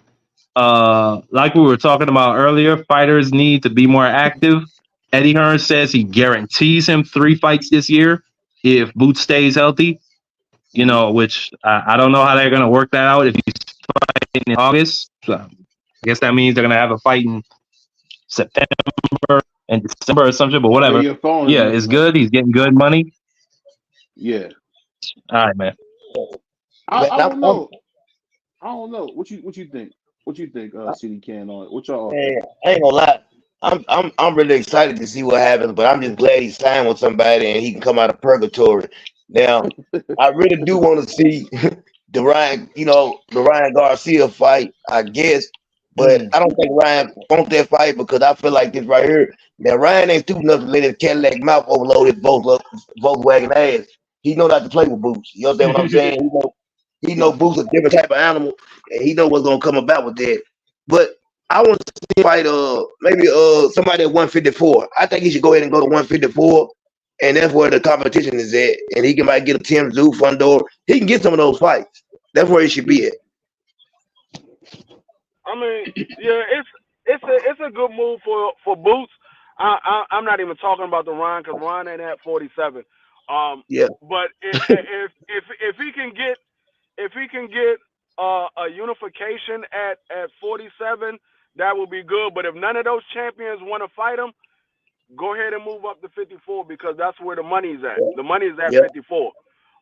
But if he could get the champions at 47 to fight him, go ahead and unify and try to become undisputed. But if those guys are prolonging and keep putting off the fights, don't even waste your time. Just go ahead, go to 54 and fight those guys up there because you can get those fights up there and you can get the money that you want to make in your career. Yeah, I think Boots is a really good fighter. And you know, it's kind of funny because Boots got a very exciting style. A lot of people say he's boring, but I don't think so. I think he just hasn't fought anybody with a pulse yet. But Don't nobody say that, Bernie. Say it again. Don't nobody say that, but Bernie. Oh, about him not being exciting. Yeah, that's it. Yeah, that's true. That's true. But I'm just saying who's not exciting? Boots Ennis. He said Boots Ennis is a very exciting, which I would disagree. I think Boots is exciting. I think really, to tell you the truth, we got to call it what it is. Terrence Crawford is ducking Boots Ennis, and I think it's wrong, dog. I think it's just wrong. At some point, man, he's not in the same weight division though. I was disappointed. I was hoping that they could make the Boots fight because I mean they both with Eddie Hearn now. I mean I don't know. I was just hoping for something to happen. But Crawford, I think this might be his last fight, bro. This might just be a Saudi bag, and that's it for him. Yeah. Hey, Price, you know, they are really in the same division. I feel like this, as long as you're holding the belt, something that I want, we're in the same weight class. Agree. Until you relinquish those belts, then what are you doing? Well, has he done that yet, CDK? No. He hasn't done it, and he's he got all the belts. 54. How? Why? He's at because that I don't know. Greedy Savage. Well, it won't be too long because he's campaigning at 54. He's going for something else, 3-time undisputed, which would be I'm rooting for him. I hope he does it. I want him to do it. You know what's so crazy? And they stole all the belts from Jamel. That's the part that's so crazy about I agree boxing. with you on that. I agree. Stripped Jamel of all his belts. They did for all this time. This is crazy, bro. It's crazy. It's just crazy stuff I've ever seen. That's why boxing, man, it's the get along game, bro. Hey, BVO, I agree with you. I try to tell y'all. That's why I don't add accolades into my pound for pound. I try to tell y'all. Y'all want to keep adding accolades. I try to tell y'all. Hey, BVO, I 100% agree with you. Yeah, it's ridiculous. They dogged Jamel Charlo, who did nothing but fight the best. My favorite fighter. They did nothing but dog him. Took all his belts as soon as they could, man. Yeah, I agree with you on that video. They stripped him I mean, ASAP, bro. That shit was whack. I mean, nah. Like, how long has it been since he fought? Since he was since he fought Castano. It don't matter. No, what happened was they let Canelo do shit. He fought Brian Castano, and Canelo getting $50 million bags. That was almost 2 years ago. Yeah. Because when he fought Canelo, that was coming off a 14-month layoff. So that Brian Castano was almost 2 years ago. But the thing is, he didn't have a mandatory for no other belts except for the WBO. So they took all the other belts. Well, one of them he's in recess, which is the WBA. He's the WBA champion in recess. But the WBC, they took their belt. The WBO took their belt, rightfully so, because they had a mandatory. Yes. And the IBF took their belt. Right, So, which was surprising. Yeah, so But you know the WBA, guys, Oh, like you but said, they're Free, not the they're not just WBA, gonna let their belt sit there and rust if he's not bringing in no big money. No, the but they don't have That's the WBA a whole is point. They need them to fight. They didn't They have need a them to WBA fight. is the PBC belt. It's the We Back Al belt. They was the only belt that stand 10 toes down. The rest of them stripped him naked. Yeah, Yep. he had an injury. I don't let me care ask what you. none of y'all say on this panel. And I'm agreeing. I'm standing with BVO again tonight. Surprisingly, I'm standing with him again. That they stripped him naked. They did him greasy with them fucking belts, and y'all all They know. did. They did. F them belts, man. You F said them belts. they not making no. You said they not making no money. Tell me what fights are at 54 that they fight for a championship right now, besides the WBC and the WBO. What other fights are fighting for a championship right now? None. Well, right now the WBO is probably gonna strip Fedora because he's not gonna fight Crawford. So that's a belt that's I ain't talking gonna about fight those. Well, I Fedora. hope they strip him. I ain't talking about those. I'm talking about the IBF. Who's They the already IBF fighting stripped for a him. championship? They already stripped him of the WBO title. No, that's what I'm saying. I'm not talking I about don't think it's WBO. IBF. But let me ask I y'all, don't think hey talk man, about IBF yet. No, the IBF do is y'all see vacant. how they moving? Do y'all see how they That's what I'm moving? saying. The Hey, Yeah, it's vacant. WBO and the WBC, we already know they fought for that title. They fought for those titles. I'm talking about the IBF. Who's fighting for that? It's vacant. Nobody. And I don't know. Let me. the WBA, until Crawford fight this dude, nobody's fighting for that belt right now. So they stripped him of 2 belts that nobody's fighting for right now. Right.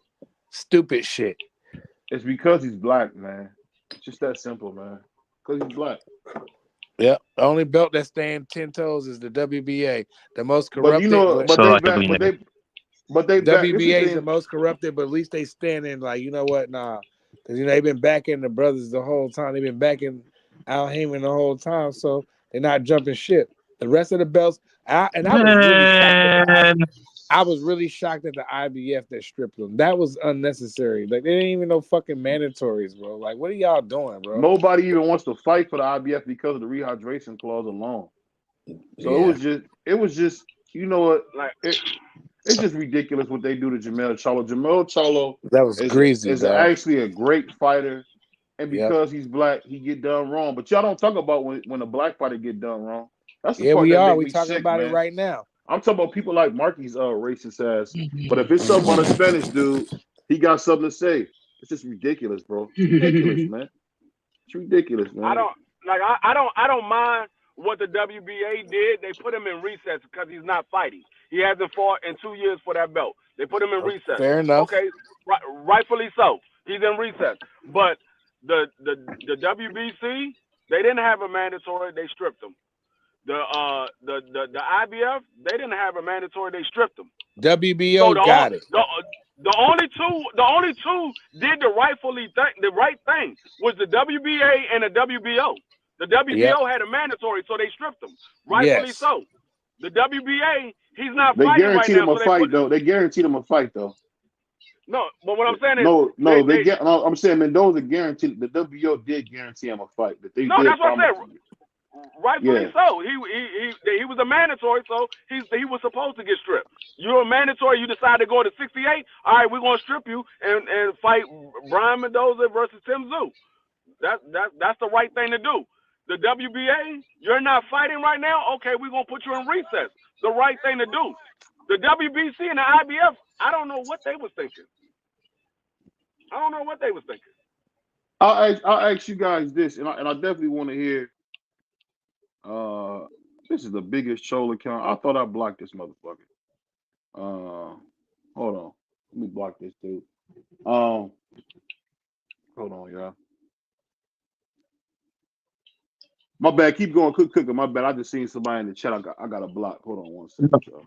No, I just wanted to say the IBF has a hold on for you. The IBF has a champion. His name is Bakram Murtala. Oh yeah, I think I saw that fight the other night.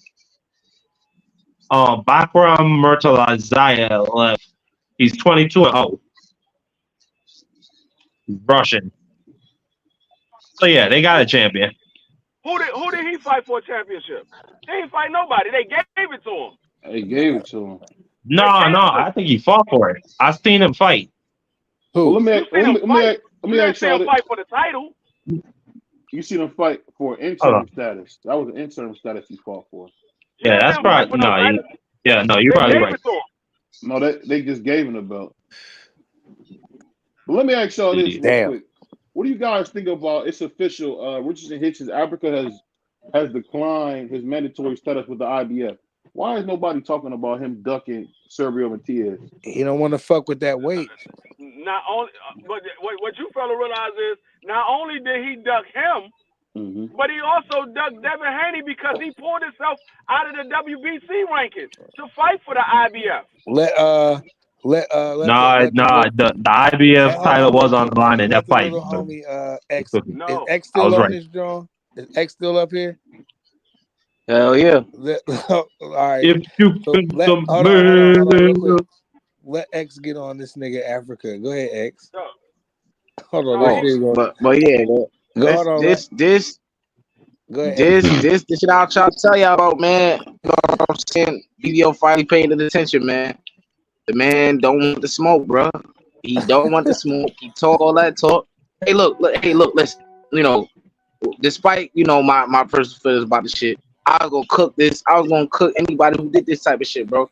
Because in the one breath, he say he want the title shot. Then he say, I just don't want to do the IBF the rehydration clause. Bro, you professional now, bro. The amateurs, you ain't been an amateur in like almost 10 years, bro. You gotta stop with this is the professionals. You supposed to put up or shut up. I bet you if it was somebody like Camboso, who was the IBF champion, he would have made that sacrifice. But because it's motherfucking Subaru Matias, he don't want to make this sacrifice. He don't. So he would, and then he jumped out of the WBC rankings. You said, Devin? Yeah, he pulled himself out of the WBC ranking by fighting for the IBF elimination title. Yep. So the man is eating a whole lot of duck sauce. I mean, I don't know what the nigga want to do. I don't know if he want to become champion. Maybe he just trying to get the bag. I don't know, bro. But he need to stop doing that talk that he doing because it ain't looking good. I'm gonna tell you what was next in line for him because Sandor Martin is the #1 contender. He's the mandatory for the WBC. Richardson Hitchens was #2. #3 was Antoine. They was going to have Richardson Hitchens fight Antoine to become the mandatory for the winner of Sandor Martin and Devin Haney. Oh, I like that tournament there. So he pulled himself out of that ranking system to go over to the IBF. Now you saying you don't want to fight Subaru. So who the hell do you want to fight? You don't want to be a champion? He wanna fight those kids he be picking on in the gym. That's what he wanna fight. Yeah. That's what he wanna fight. He wanna fight them 120-pound niggas. That's what he wanna fight, bro. That's the type of nigga he is. Yeah.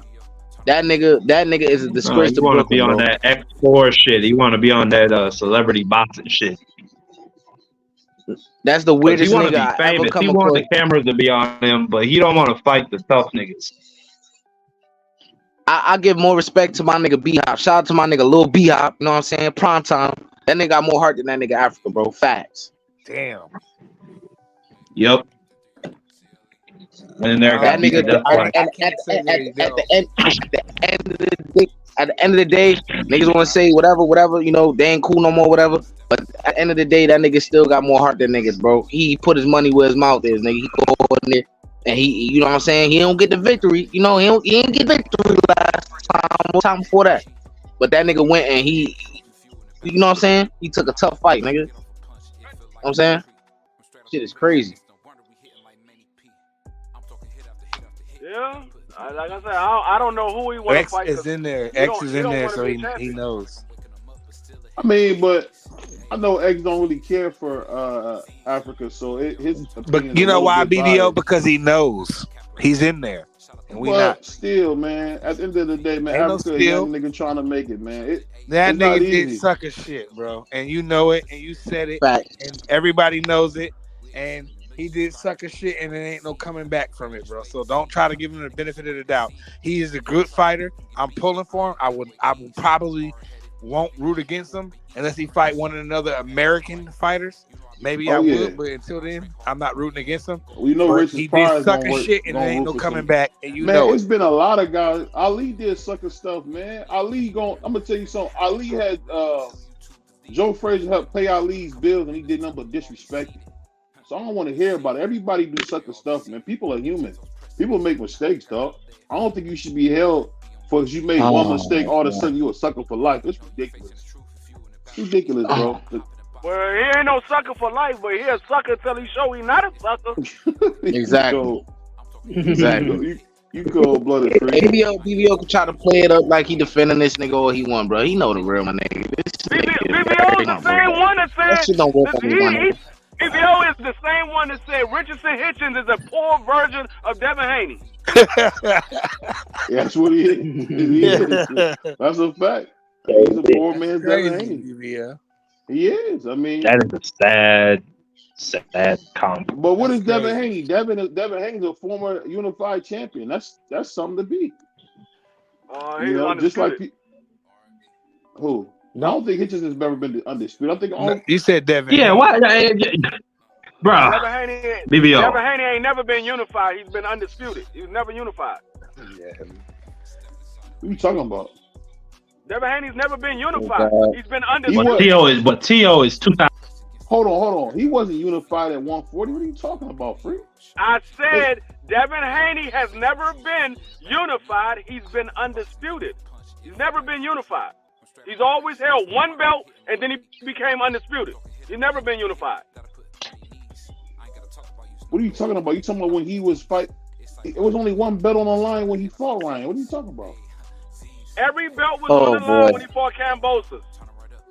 Every belt, whether it was the franchise belt or not, every single belt was on the line when he fought Cambosos. He had the WBC belt. Cambosos had the WBC franchise, the IBF, the WBA, the WBO, the daggone linear championship. Every belt was on the line. When he fought Cambosos, he became undisputed. He has never been unified. Well, you just trying to mix words, man. It is what it is, man. He just cooked you, bro, because you're not understanding. You trying to belittle his accomplishment. You trying to belittle his accomplishment. Yeah. He was undisputed, not unified. Yeah. But this is the thing, man. That's so funny. I hear how you do that, but you don't defend Jamel Charlo, but you defend people that you like, freak. And I think it's an absolute joke. Just like you trying to make I just defended Jamel Charlo. My name is BVO, not nigga. My name is BVO, not nigga. Your name is nigga. When I say nigga, I just defended Jamel Charlo. Hold on. Like I said, my name is BVO. But I'll say this. Just like you thought we didn't catch what you said. Oh, he didn't want to fight Gary Antoine Russell. We know Hitchens would beat Gary Antoine Russell. Gary Antoine Russell is tailor-made for him. I don't know that. You can't tell me no aggressive dude that fight like Stop. He won't stop him. I don't know. Whether he's tailor-made for Antoine or Antoine tailor-made for him, what person at 140 say I want to fight Antoine? I wait. When does he fight? Once a year? I didn't ask you when did he fight. I said what person said they want to fight Antoine? I wait. All the top guys would stop Antoine. Whether it's T.O., whether it's Devin, whether it's Ryan, they all stop.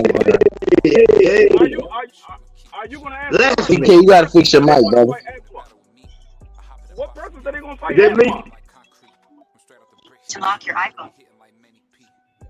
I don't know. I just feel like this. I don't know. Either way it go, I just want to see the best fight the best. And unlike my man D Free, I just want to see the fights, man. I'm tired of the political mumbo jumbo. At the end of the day, I want to see the fights. I miss the days when you had guys like Tio. You had the guy like Tio, 23 years old, when he stepped in against a monster named Lomachenko. Okay. What happened to guys like that? Where's those guys at? I want to see the fight too. Last time I checked, Tio is the A-side over Antoine. Last time I checked, Devin Haney's the A-side over Antoine. Last time I checked, Ryan is the A-side over Antoine.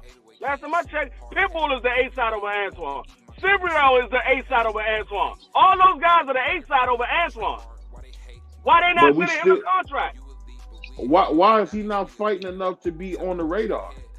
No, he is on the radar. They all know who he is. They don't want to fight him. They know who he is. I don't think he's like his big brother. I'll just be honest with you, bro. He's not. I didn't say he was his big brother. He's Antoine. Know what I'm saying? He's not as good as Gary, man. He's not as. He's Sean Porter, man. He's Sean Porter. That's what we see. He's a Sean Porter. He smothers his own punches. I mean, I don't know why you would think somebody would be scared to be the guy who's gonna come right to him. T.O. stops him, man. It'd be like him fighting Josh Taylor, bro. You can't come to T.O., man. If T.O., I put like this, T.O. ain't a lot of things, but you ain't gonna put T.O. on the back foot and then you're gonna beat him in a fight. It's not gonna happen. It's not gonna happen. You know what, BVO, you right. Everybody's on the back foot. You cannot put T.O. on the back foot. Everybody's ducking Antoine. Nobody want to fight him. You right. Hey, look. Right. You right. Look, I didn't say nobody's ducking Antoine. I just feel like Antoine's irrelevant. He really only had one notable win when he beat that dude to death that Adrian Broner fought life and death with. So I mean, that's the only really thing you can say he really did. And other than that, he just been laid up doing what? Not boxing.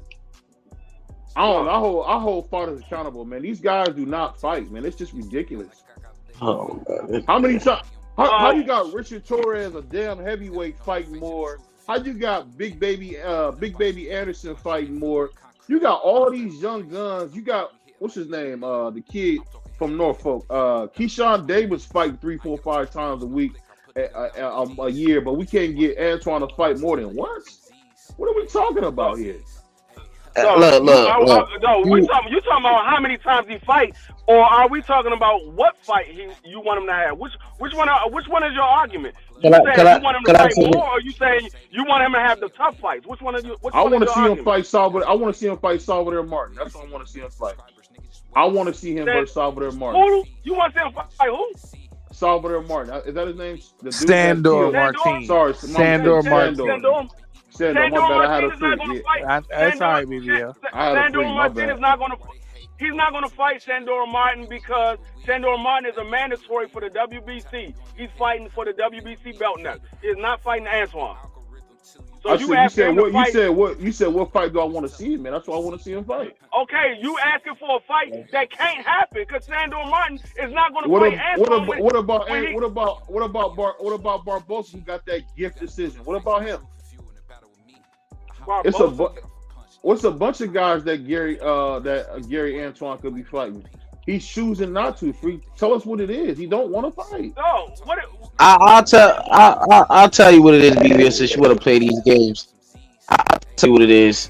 You say, why do people hate on the Al Heyman, right? Why is Al Heyman not getting a nigga to fights, man? Why you ain't talking about that, BVO? At the end of the day, what? I don't know what you're talking about because he's not even signed to Al Heyman. He got his own promotional company. Like what? What is it called? They got the Russells got their own promotional company. They fight when they want. No, they don't. Stop lying. No, they don't. What do you mean? Don't they got their partnership? I thought they had a partnership. Oh, they don't boy. have they do not have their own promotional company. Stop lying. Nigga, making up shit. I never heard of that. I thought they did. My bad. I thought. Yeah, you know what you doing. You know they didn't. But that's what you do, though. But you know.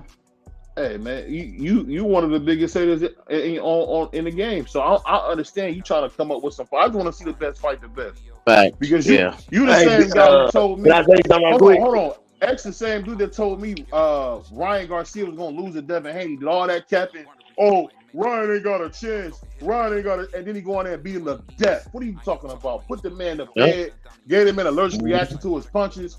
Come on, man. Devin Haney even looked the same. Devin Haney looked like Martin after Tommy Hearns beat him. Tell us something we don't know, BVO. I mean, tell us something we don't know, BVO. I'm just saying, man, you wrong a lot, man. You wrong a lot, bro. Facts, yeah. I'm just trying to figure out when they're gonna send a contract to Antoine. You said you want to see him fight him. When they gonna send a contract? They the A side. Hey, Free. Let me say something about Antoine right quick, man. Listen, my personal opinion, just common opinion, man. I think Gary Antoine Russell is one of the best fighters in that division. And it's just my opinion. I believe, you know, fix your mic, man. I think he needs to fight more. I don't know what's going on. Can y'all? Is it me? You need to fix your mic, yeah, bro. That's real bad. Can't even hear. I can't hear myself. Hold on. Yeah, You got some earphones? I can't hear. Yeah, he said put earphones. some earphones in. You might have to put some earphones on. Yeah. Okay, I'll be back. That's what it do when we got a bunch of people on here. Yeah. It's all good, man. You know what I mean? It is what it is. Hey, so let me ask you this, man. So if Ryan was to beat Boots Ennis, what would you say then?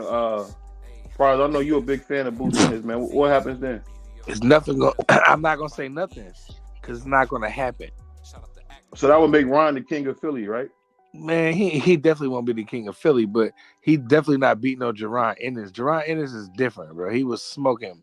He gonna be too. It's not gonna be right. He's not skilled enough. But how was he different? Huh? Well, I tell you this. I play devil's advocate. If Ryan beat Boots, Ryan would get all of the praise that he deserved.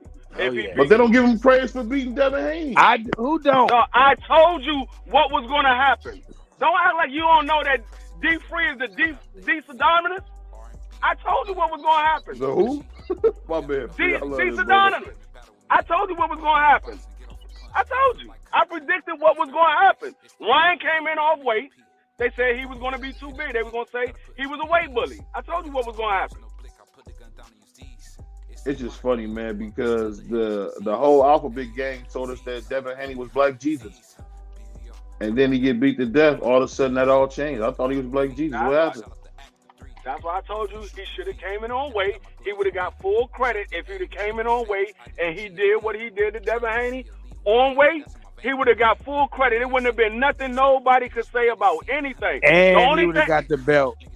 Yeah, and he would have got the belt. The only thing they can come up with was that he was off weight. He was a weight bully. That's the only thing they can come up with.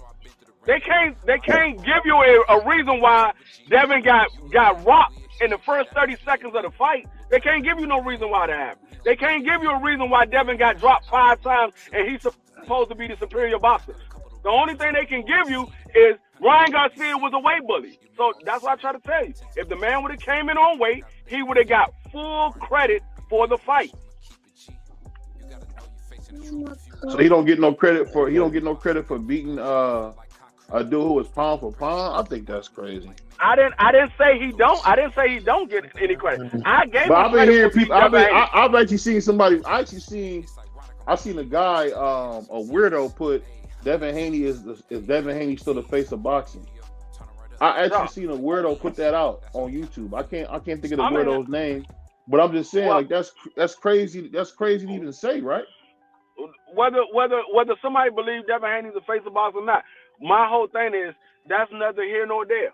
The problem is Ryan Garcia didn't come on weight. Last time I checked, you was going in on Shakur Stevenson for not coming in on weight. He lost his belt on the scale and all that. You went in on David Benavidez for losing his belt on the scales. So at the end of the day, the man was unprofessional. He didn't come in on weight, and the criticism that he get for not coming in on weight is rightfully just because he didn't come in on weight. You guys think that was fair? Do you think that was fair to give him criticism for coming off weight? What you guys think? I don't know. I'm just shocked that that's even a thing, man. No, it's a thing because you signed a contract to come in at a certain weight. You don't become a champion if you miss weight. But didn't they have to sign another contract to make the fight happen?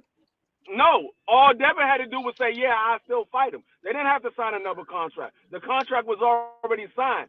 It was up to Devin whether Devin said, no, I'm not going to go through with the fight or not.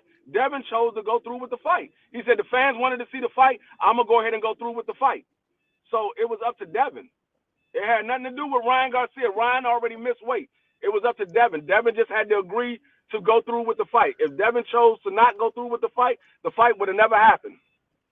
Hey, my man Billy said it best. He said, nobody cares that Ryan came in overweight.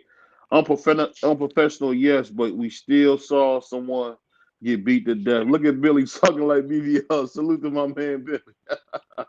I love it, man. That's what I said. No, like I said, I give Ryan Ryan credit for winning, but I knew what was going to come behind it because I know how these fans think. That the only thing they can come up with is the fact that he didn't make weight. They called him a weight. They called him a weight bully. Is this a real thing where they're not giving Ryan credit, Crush? Can you be a weight bully to somebody who's known to be a weight bully? Yeah. Man, fuck that. I'll give him the credit, man. Fuck the weight bully, man. What's good for the goose was good for the gander, man. So, yeah, yes. Am I still going? Man. No, you good. No, go ahead. Let me ask y'all a question. I'm gonna say this right here, and I'm gonna break it down as best because I'm giving them credit because of this reason only. Devin Haney signed the contract. I mean, not signed the contract. He agreed to go ahead and with the fight. But knowing and being in the ring and talking to some boxers recently, they agree. The one thing people have a problem with is unprofessional.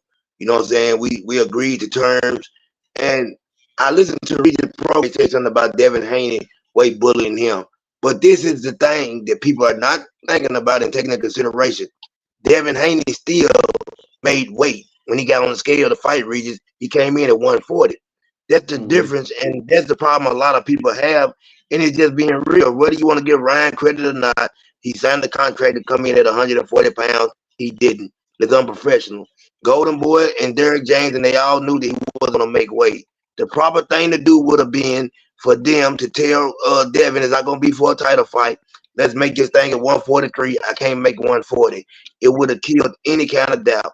The problem I have with Ryan is this right here. Ryan doesn't want to give Tank credit for what happened to him. So a lot of people looking at it like that. Why should we give you credit for beating Devin when you won't even get Tank credit for beating you? And they're just keeping it real. You know what I'm saying? And I'm giving him credit because Devin Haney got in there. I seen the mistakes that were made. Same way I seen the mistakes that were made in the Tank fight. So I'm giving Tank credit. But I understand why people are saying what they're saying. I mean, I what you saying, that actually made really good sense. And I just think no matter what, I think people just want to worship Devin Haney, man. We know who we talking about. It's people out there that want to worship him, man. At the end of the day, man, Tank could never do nothing right, but I guess all of a sudden Devin Haney was their savior and he got beat to death, man. You picked the wrong guy, man. At the end of the day.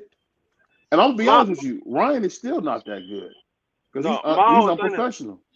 My whole thing is if you keep it consistent across the board, you can't be wrong because people might not agree with you, but if you consistent across the board, they can't say, oh, you being dishonest or you being biased. You keeping it consistent across the board. That's why I say, yeah, I give him credit, but I do know that man came in overweight, and people say he's a weight bully. I can't knock them for saying that because he came in overweight. Yeah. I can't knock him for saying it. He came in overweight. He was overweight. He signed the contract. If you're going to get on these other fighters for losing their belt on the scale because they was overweight or they beat somebody else because they came in overweight, you got to do the same thing for Ryan Garcia. Yes, he won the fight. It doesn't take away what happened. Devin Haney was still supposed to be a better boxer. Devin Haney still fought the wrong fight. Ryan still won that fight, but he was overweight. He was overweight. So I'm not by only 3 pounds. It was only 3 pounds on Thursday. We don't know what it was. We don't know what it was come Saturday. It was he weighed 160. He weighed 160. I think I heard he weighed. I don't know what he weighed. Some people say he weighed 180. Some people say he weighed 170. I don't know what he weighed. I didn't see him get on the scale before the fight. I heard he came in like 173. Now I don't know if it's true or not. I done heard so many different ways. I don't know what he weighed in the night of the fight, but like I said, I was gonna tell you, BVO. I was gonna tell you this. In boxing, you might not believe it, but man, 3 pounds is a whole lot. 3 pounds is a lot because you're cutting all the salt, all the electrolytes out of your body. You're draining down. You know what I'm saying? I know what it's like, man. You're draining down. Those last 3 pounds are killer.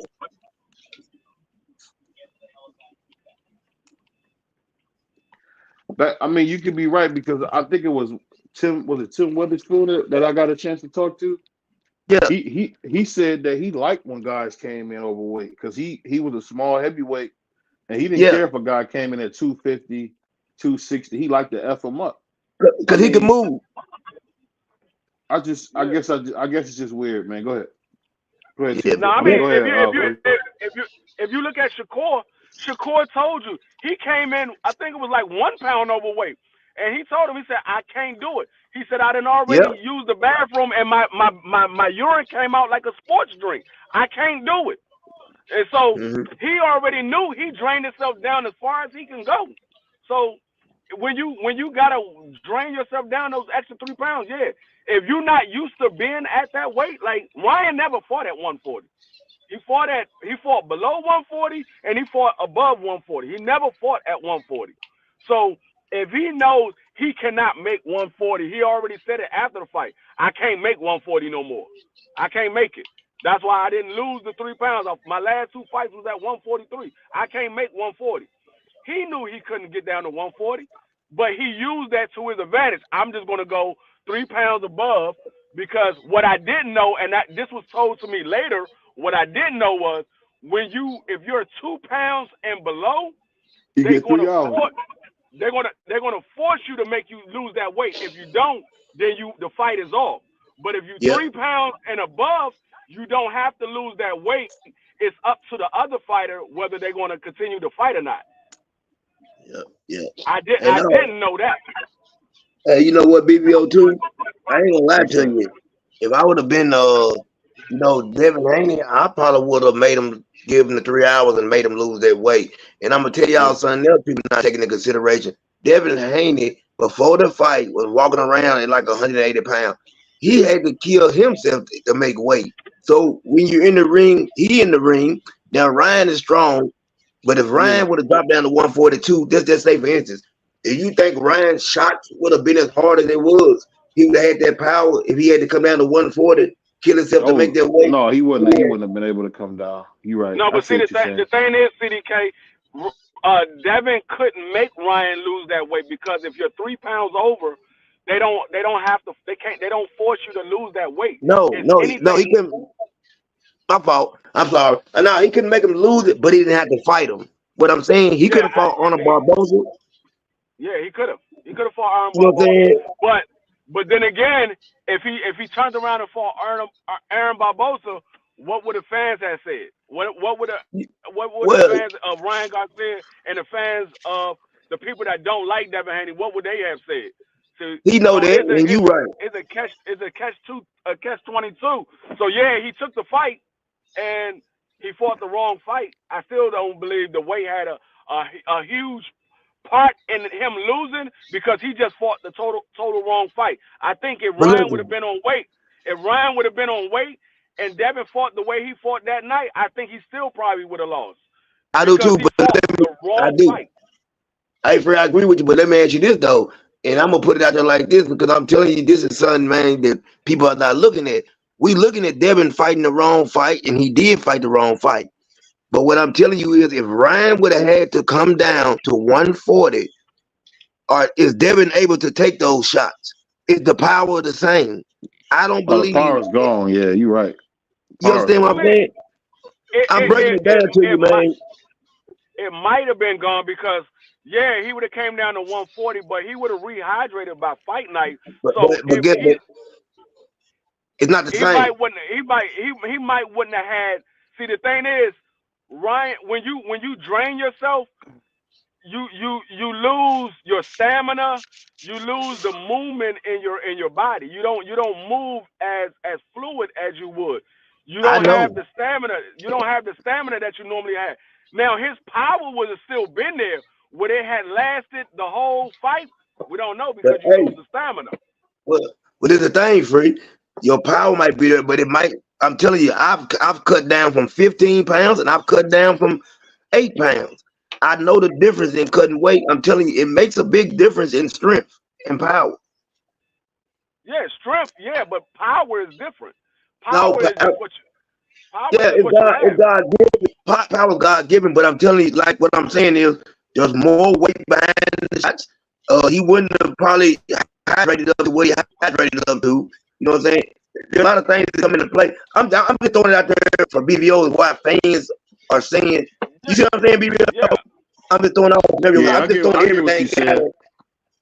I get what you're saying. I just saying like Devin fought the wrong fight because Devin didn't make Ryan Garcia. He didn't make Ryan Garcia have to move around the ring. Devin came at Ryan Garcia. So Ryan Garcia didn't have to use. Yeah, he didn't have to use his legs. If Devin would have boxed and made Ryan have to use his legs, maybe Devin wouldn't have got knocked down 5 times.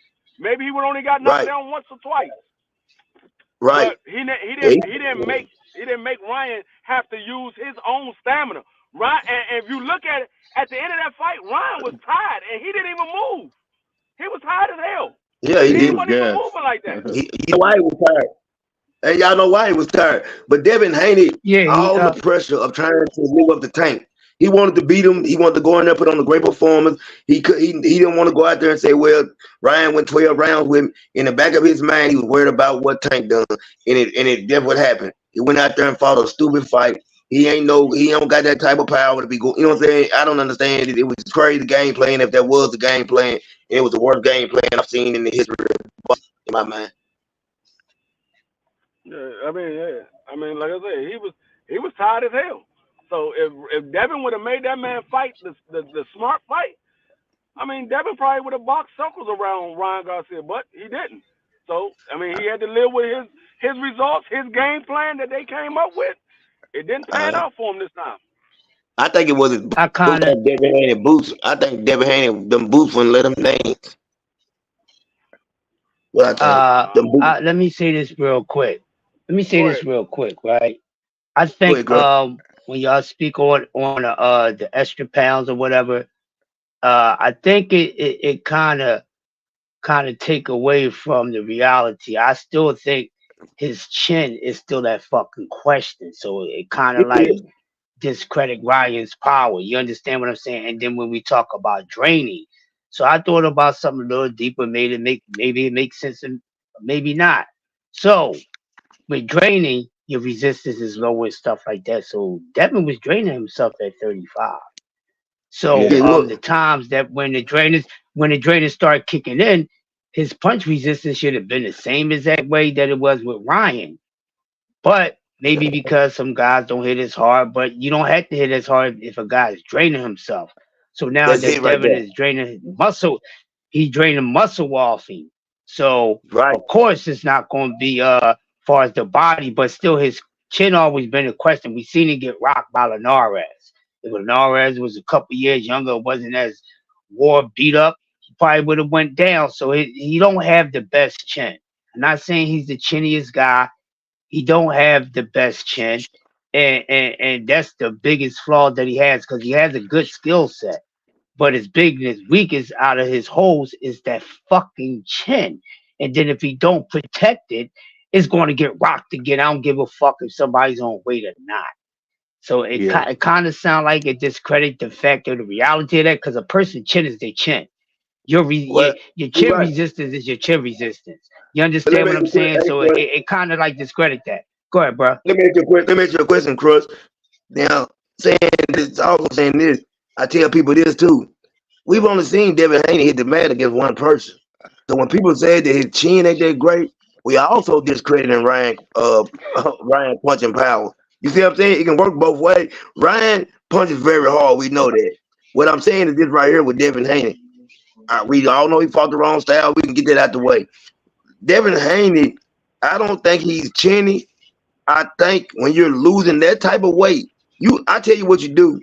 Put on 40 pounds and take a 6-week camp or 8-week camp and try to lose it and see how you feel. That's what you do. That's the problem right there. The man should have he's been fighting the weight class and he had no business fighting it for a long time now. And when you see Devin Haney before a fight, the man really truly looked like he'd been smoked. I'm keeping it real. It's unhealthy. You know what I'm saying? It's unhealthy. The man looked bad. And that's why he get the results he get. No power. Maybe his resistance ain't what it would be. Maybe his chin ain't, you know what I'm saying? It ain't a great chin. But at the same time, it's not the worst chin I've seen. And, you know, like I said, he's been down. Only one person to put him on the mat. when we think about it. That's a great point. But we'll see, man. Once he get in front of guys that can really punch, it's no mystery. That always been a You going to question. bed? We seen him get hit by, yeah, we seen him get hit by some guys, and his recovery speed is not And that's what's bad. too well. His chin But resistance is not there. I'm gonna tell you what else he needs to improve in on. yeah, Moving forward, and not just he can't improve on his chin, but what else he needs to improve in is his ring IQ, because his ring yeah, IQ should have kicked in on that night and said, hey, I can't go forward with this guy. He got power. Let me outbox him. I know he can't box with me on my level. Let me thank you, outbox him. thank you, You know, it's man. funny. Listen, We seen Bernard Hopkins show you how to beat a guy like Ryan when he beat Tito. I mean, that's what I thought. Ryan, that's Tito. what I thought. That say it again. I said Tito. Tito, you said Tio. No, Sound I like you said said Tio. Tito Trinidad. Oh, When he beat I know. Tito. It sounded like you said Tio, right? Oh, I got you. But I'm just saying when he Go- beat Tito, I thought that's what we was gonna get from Devin Haney. I thought he was gonna fight just like, because Bernard Hopkins shows you how to take the left hand away completely. Tito yeah, didn't even. I don't think he hit him once with that left hand. And the thing is, to let you know that Devin's IQ and boxing defense is a little bit overstated. He's not that great a defender because Ryan kept hitting him with it flush all night. This nigga Ryan knew how to throw the right hand. It would have been nasty, man. Nasty work, Crush. You know what he would have did to that dude if he was hitting with the right hand too? We would have seen probably Right. Devin give him some blood. Devin would have gave him some blood. He did it. One of those knockdowns was from the right hand. One of those knockdowns was from the right hand. He got caught with a right hand and he went down. But he got his defense. And I see Bentley said that Devin needs some dog in his fight. No, he don't. That's the one thing you don't need. If you don't have a chin, you need to put all the dogs away. You need to be a cat out that bitch. You don't need to be no dog. You need to be a cat. Put all You the need dogs to be. away. You can't be no dog with it if you got a questionable chin. You got to be a cat. You got to be all reflexes. yeah. You right. Hey, and Crunch said the key thing, man. I don't know if everybody caught it. It's not his chin. He's not his punch resist. Once he goes his recovery time, he can't recover. He's terrible. His punch If you distance is not there. Yeah. yeah, you know what I'm saying. It's terrible. His recovery time is terrible. It's terrible. He's almost begging to get knocked out. I mean, say what you want, but like that goofball Tony Reviews said, whenever he fights somebody his size, it's a different story with Devin. And he actually fought a guy who was bigger than him and Ryan, and look what happened. It went crazy, man. But you know what? The only thing about Tony Review didn't understand, Devin Haney didn't fight his fight. I want to see him fight the way he actually fights and see the outcome, because it was the stupidest game plan. Like I said, man, Bill Haney deserves all the credit for that loss, and Devin Haney. Both of them together came up with their game plan. And then Devin, I think it was Zab Judah. Somebody said it. Man, why don't this man change? Why didn't he change up his game plan? I said, when he seen he couldn't do nothing, why did he keep coming forward? I have no idea. That's when the ring IQ is supposed to kick in, because you see all of the great ones when they realize something ain't working, they make an adjustment. When Floyd realized certain things ain't working, he comes back and make an adjustment. So that's when the ring IQ is supposed to kick in. So it's either one or two things: people was overestimating his ring IQ, or his ring IQ was not that high. It might be a little bit of both. And think about the Floyd and Shane Mosley fight. Man, once Floyd adjusted and man, y'all see what happened to Shane Mosley. After he caught him, Floyd beat him in the ring. Yeah, Floyd beat him to death after that. I actually thought once Floyd got control, I don't think I've ever seen a domination like that. It was crazy. He really dominated. It was crazy. Man. after getting really like rocked. He really dominated him after that. And that's another thing too. Everybody wanted to say, "Oh, Devin Haney is like the Money Mayweather, and Tank is like the Pretty Boys." Hell Yeah. no. No. Devin is not like Money Mayweather because we saw what Money Mayweather did to a young Canelo Alvarez who was a bull. Canelo Alvarez was a bull at that time. That nigga was running through everybody. That man Floyd beat that man Canelo. I don't think Canelo landed 10 punches in any round. I don't think he landed 10 punches in any round. That was one of the rare. That was a rare flush, man. I don't think Canelo won a round. He didn't. He didn't win not one. Not one. That's how you know that judge was out to get Floyd the loss. That's why they ended up firing her right after that. She got fired immediately after that fight. Adelaide Bird. Yep. Yeah. She know got her fired name immediately after that. Yeah, they blackballed her, man. What'd you say, PVO? You know her name was? Yeah, when you know her name like that, you know they blackballed her, man. They blackballed her, man. That was wild, bro. That was the most blatantest robbery ever. That I don't think it was no more. I don't think it was a bigger robbery than that one. This man won every single round. No. That Arnold Barbosa, man, that was pretty crazy. Hell no. It wasn't even. No, it wasn't. It was nowhere near the close to what Floyd did to Canelo, and she said it was a draw. So there was not one single round you could even think that Canelo won. Not one. Yeah, it wasn't even close. That joint was not even close. Yeah. If anybody say Canelo won a round in that fight, I'm not listening to them call another fight or tell me anything about boxing ever again. Hey, you can't tell me nothing. If you say Canelo won one round, I'm not listening to nothing you say. Yeah. I'll say this, man. I'm impressed with what we see in the boxing, man. We got some good young fighters coming up. Hey, salute to my man CDK, man. This brother is really doing some big things. Salute to my guy, D Free, man. Me and D Free, I don't know y'all realize we got the interview Stitch Duran. That's huge, man. That's huge, man. That's the nigga that we see on the Creed movies. Was in the house, man. So it's nothing but blue skies, man, coming from here, man. We got a good team. Go ahead. Just to let everybody know, we're gonna have Tito on here. Tito Trinidad, not Tito. Tito Trinidad. Yeah. We're gonna have him for an interview. Yeah. It's gonna be in one of my favorite fighters. It's gonna be in Spanish. So if you ain't got no translator, BVO gonna try to translate some of the things that he said. We're gonna have a translator. Okay. Oh, you want to have a translator? Okay. His nephew is a fighter. Y'all look him up, man. Check him out, Joey Barrera. He 11-1, and I talk to him all the time. His nephew over there now with him, training, getting ready for a fight, and he's gonna translate. He speaks perfect English. You know what's funny? I never even heard of Joey Barrera until you start putting him on, man. That's crazy. Yeah, that's crazy. Is he pretty good? He's 11-1. I ain't gonna lie. I haven't seen I just know that he sparred everybody. Like he's the one that really put me up on telling me Tank Power is different from. He's like Tank Power is different from anybody he's ever sparred. He said Tank was the only person that ever hurt him in sparring with a shot. You know what I'm saying? Literally knocked him down. Dang, that's wild, man. He sparred Devin. He sparred Shakur.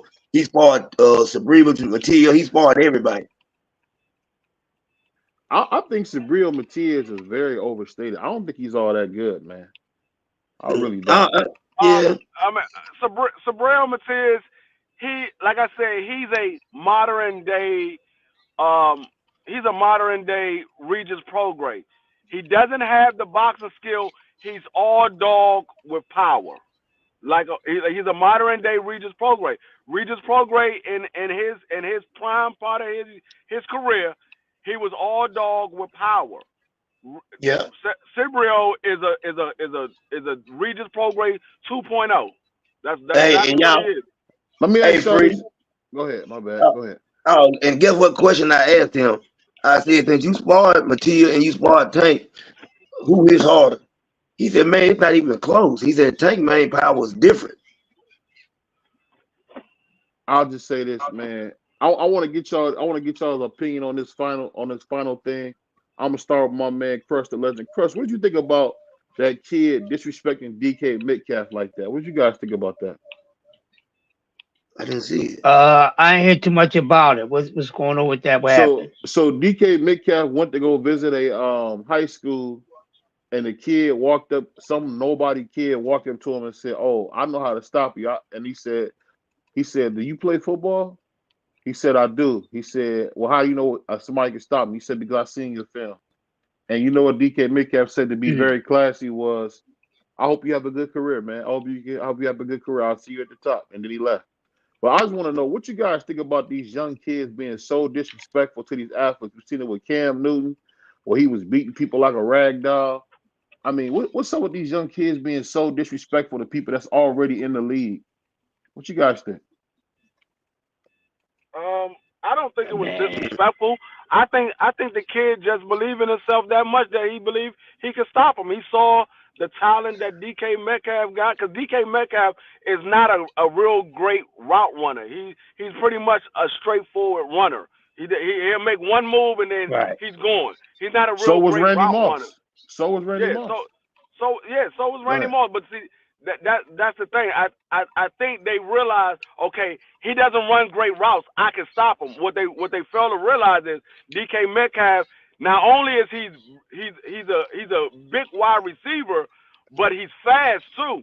So you might can stop him from running a route, but he's gonna run by you or he's gonna jump over you. So I just think the kid just believed in himself that much that he believed he could stop him. That's why DK Metcalf ain't take him up on his opportunity, because he ain't want to kill that kid's dream, because that kid got confidence in himself. He want him to think he want him to go out there believing that he's one of the best corners out there. So he didn't kill that kid's dream, which was classy on DK part. That was a very classy move, because he could have went out there and like, what? Let's get on the field right now and killed that little young man's dream.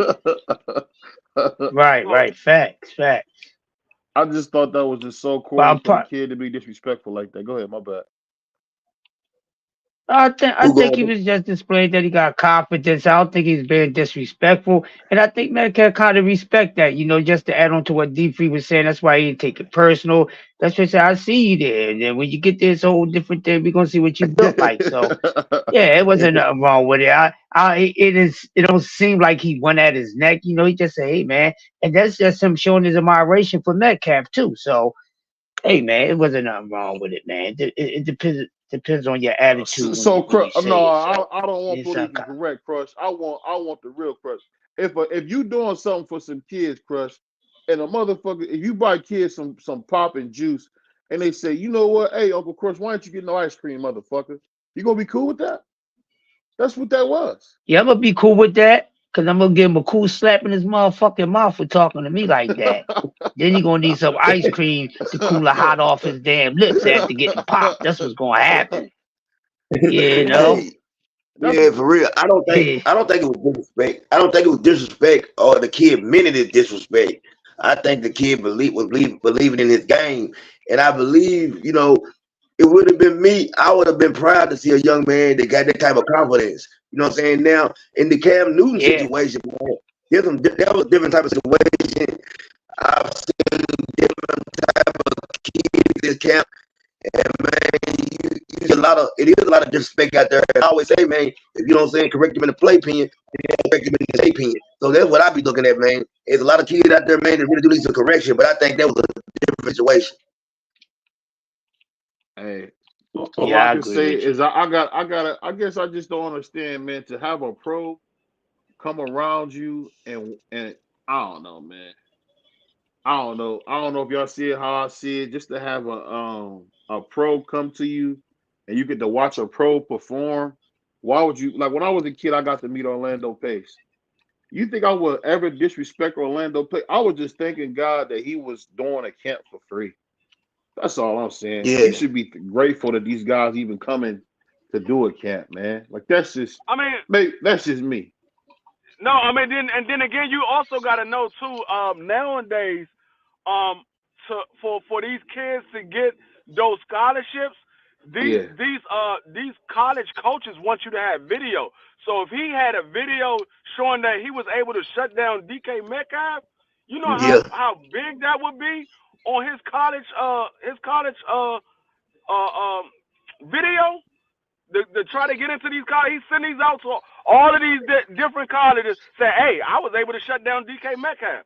Man, he'll get so many daggone scholarship offers because this is a high school student that just shut down DK Metcalf, who's a All-Pro in the NFL right now. Yeah. That man would have got all kind of scholarship offers if he was able to do that.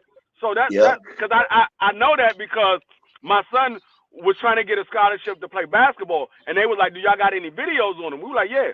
So I know that these coaches want to see videos on these kids nowadays. So if you got videos to send them, because they can't go out to every school and scout every single student. So you got video to send it to these coaches. Him shutting down DK Metcalf, he send that man got scholarship out the ass. And it might only been 2 times that he was able to shut down DK Metcalf. But those 2 times, he gonna blow that motherfucker highlight reel up and send that shit all to every college in the United States. All I'm saying, Free, is that when I got to meet Orlando Pace as a kid, I was just so grateful that Orlando would come and do a camp. I didn't talk crazy to him. That's all I'm saying. How old was you when you met Orlando Pierce? I mean, Orlando Pace. 12. Yeah, you was 12 years old. You was a kid. This is a high school student who's trying to go to college next. But you got to remember, to be at that camp, you had to be pretty good, is what I'm saying. To be at the camp and be there, I can't explain it. When you go to those camps, man, you there because you are good. This wasn't no free nothing. I'm just saying. So I just don't understand. I don't know. Maybe I was just raised different. I wasn't raised. Hey, BVO, what do you think about this? Barry Sanders is one of the most humble players, you know what I'm saying, I've ever seen. But they said when he was in high school, I guess, his dad was a big, his dad some kind of way introduced him to Walter Payton. Some kind of way he met Walter Payton. Oh, he might have been out of high school. Walter Payton already had the record. And he told Walter Payton, I'm a big fan of yours, and one day I'm going to break your record. I guess that's, I'll leave it at that. No, but I mean, you also got to remember, these guys remember seeing that video of Tyreek Hill getting shown up against that young high school player. So they're like, well, shit, if he could shut down Tyreek Hill, I could shut down DK Metcalf. So they got confidence in themselves. And like I said, if he was able to do that with DK Metcalf, that blows him up. Now, he couldn't check DK Metcalf the whole game. It might have been only 2 times he was able to stop DK Metcalf from getting a catch. Those 2 times, he gonna chop it up, screw it, and send that joint to these college campuses and get these daggone scholarships running. So I don't look at it as disrespect. That he might idolize DK Metcalf. He might say, hey, DK Metcalf is one of my favorite players. But he also believe in his skills, and he's like, man, I can shut you down. I can stop you.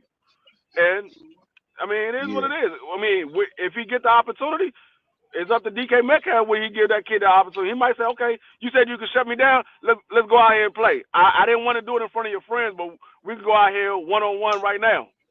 Maybe I'm wrong. I guess the way DK Metcalf looked at him, he looked like, yo, who is this idiot? that's why I'm thinking maybe it's worse than I thought it was. And he might want to just to have the opportunity to be out there with DK Metcalf to say, just like Free was saying, maybe he looked up to him and just wanted to have that moment with him. You know what I'm saying? To have an opportunity to say, man, I don't feel with my idol. Yeah. I mean, and DK probably looked at him because the kid probably just walked up, never introduced himself or nothing. He like, hey, I can stop you. That's exactly what happened. Yeah, so he probably looked like, damn, you ain't gonna introduce yourself first. You just gonna say, hey, I can stop you. Hey, but so, I mean, it was a cool little thing to watch, man. Salute to DK. I always been a big fan of Darryl Green, and Darryl Green has always is always my number one corner of all time. And I know a lot of people got Dion. Go ahead. You say you know a lot of people got Dion? Yeah, that's what he was saying.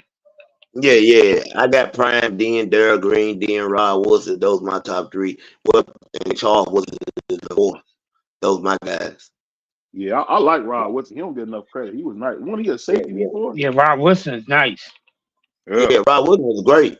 Barry Sanders made him hurt himself, and they moved him to safety. Man, when Barry Sanders hit him with it, made him put him out for, made him get out, sit out for the rest of the season.